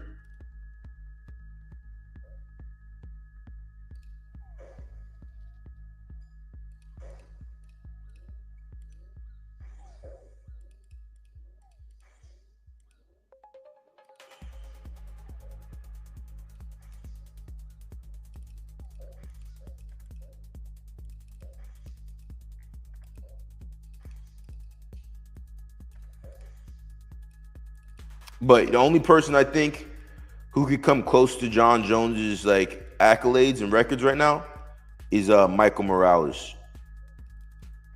Just because of how young he is and where he's at right now, I do think Morales could do it. And I think he has a very good chance of becoming a champion. You know, he's been getting built up like the right way. Like it's been like a nice slow build for him. And he's fought some of my friends, Nikolai Verenov specifically, and Nikolai's a really good fighter. You know, and Michael Morales was able to beat him to get in the UFC. So I know he's a really good fighter, you know, and he's been killing it.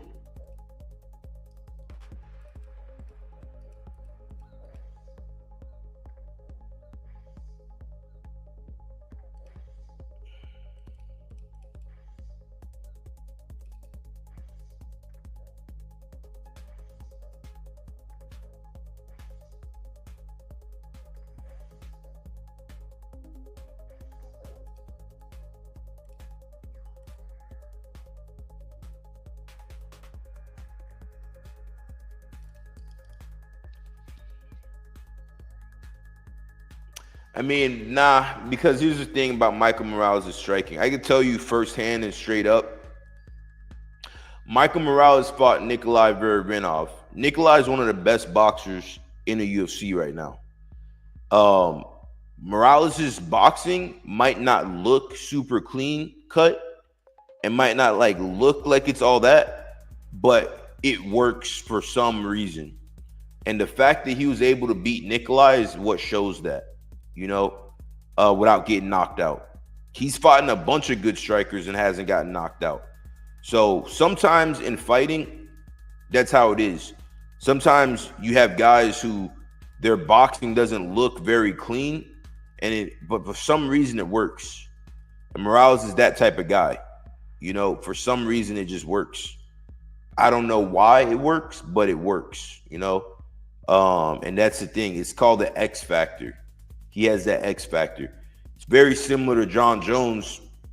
When John Jones was coming up, if you see him fight, you'd be like, he doesn't really have like super technical, super crisp kickboxing. But he's going in there and he's just whooping these like kickboxers' ass. You know? I think Morales whoops JDM's ass. I really do. I think it's a horrible matchup for JDM. I think he's one of the only guys in the weight class right now who would give JDM a serious run for his money. I think it's a really bad matchup for him. I mean, look what he just did to Gilbert Burns. And look at JDM versus Gilbert Burns. Gilbert Burns was working JDM for a while until that third round. And people forget that that was JDM's fight to get the title shot. So Gilbert Burns is still a really good fighter.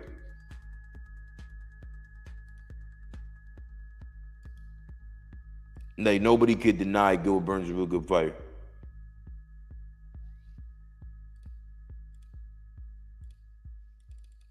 How can John be that big and no knockout power? Well, it's not really about knockout power. Here's the thing, right? Someone like John Jones, he can knock people out. There's actually footage of him knocking people out in training with punches. I think he fights specifically in a way where he's not going to put himself in danger to get head trauma. So since he fights that way, he's not going to really knock people out. But he has enough power to knock someone out, guaranteed. He just fights in a way that he's very cautious and very safe, and he's not trying to take head trauma. That's really what it's more about. You know, and that's a valid way to fight. You know, as John Jones, someone who is an expert grappler, you know, but he definitely has knockout power. You see him knock out what's his name, Daniel Cormier, with the head kick. Or yeah, pretty much knock him out with the head kick. Do big damage with the head kick and then finish him with the ground and pound.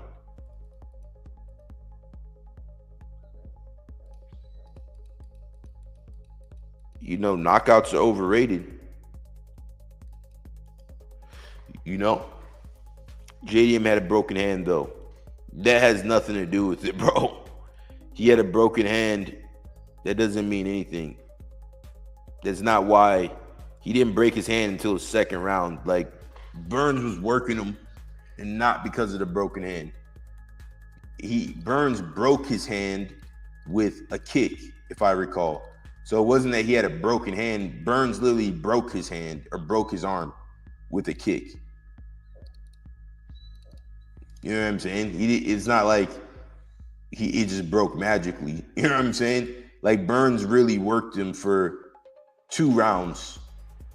And then Della Magdalene came out like a champion in that last round and really turned it up a notch. And that's what it is to be a champion. But when we look at the 2 performances with Morales and JDM, I think it's a real bad matchup for JDM. One of the worst matchups that he could have. I think JDM beats someone like Shavkat Rakhmonov. But honestly, I think Michael Morales beats Shavkat. You know, I really do. He really reminds me of John Jones. Not in a technical aspect. But go back and watch some of John Jones's fights when he first was in the UFC. You know, like when he fought Stephan Bonner. You know, like John Jones' striking was not super refined. You know what I'm saying? But it was like he was just doing shit and it worked. And that's exactly what Morales does.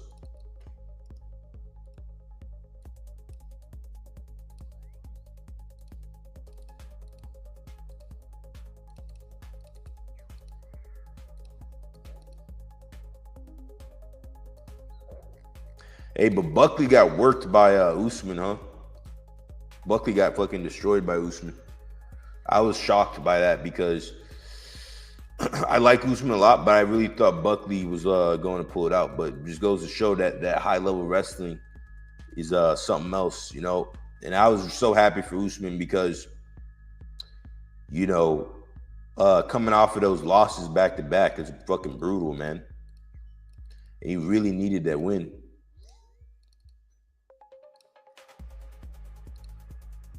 I bet that felt amazing.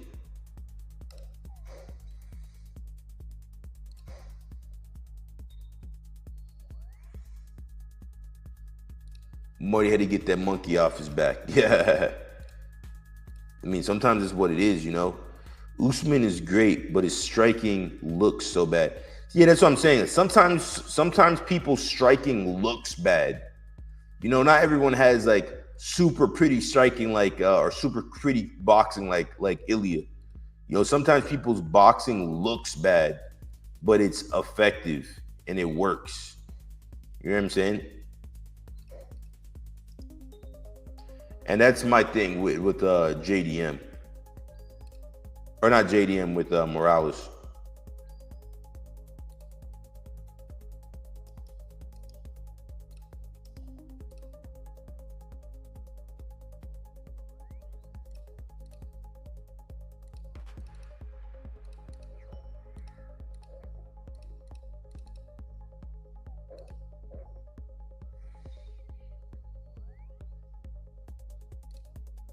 So it's their timing. I mean, I wouldn't say, yeah, the timing is part of it, but I think it's a little bit more than that. I think it's an intuitive understanding of fighting and an ability to do patterns that other people aren't really prepared for, and it's not the typical pattern. And I think that's why it works for someone like someone like Morales or John Jones when he was younger. You know, later John Jones became a very good kickboxer. You know, but if you look at him when he was younger, I wouldn't say that he had like super technical kickboxing. I'm sure he would say the same thing probably too.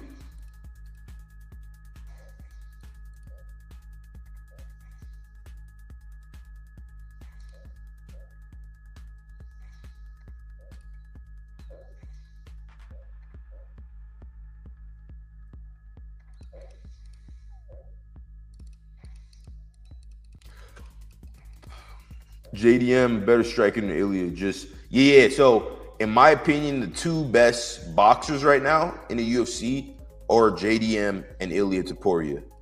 I think that like goes without even being said. JDM has beautiful boxing, and I seen JDM fight live in Anaheim when Francis fought Ciryl Gane. That was his first fight in the UFC, and he just destroyed this dude. So JDM, yeah, he has beautiful boxing. Yep, gonna die again.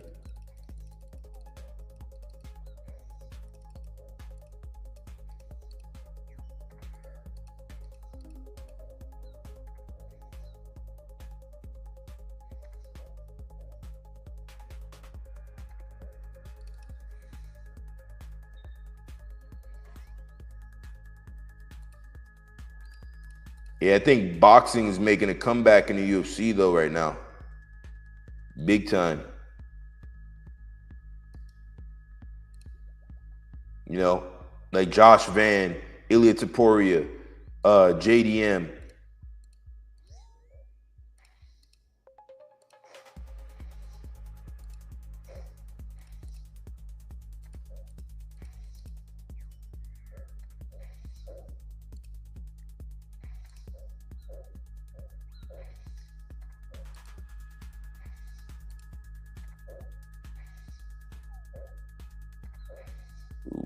Got him. Dang, we ain't get any big drops. So I got to roll out. But, yeah, that shit was fun.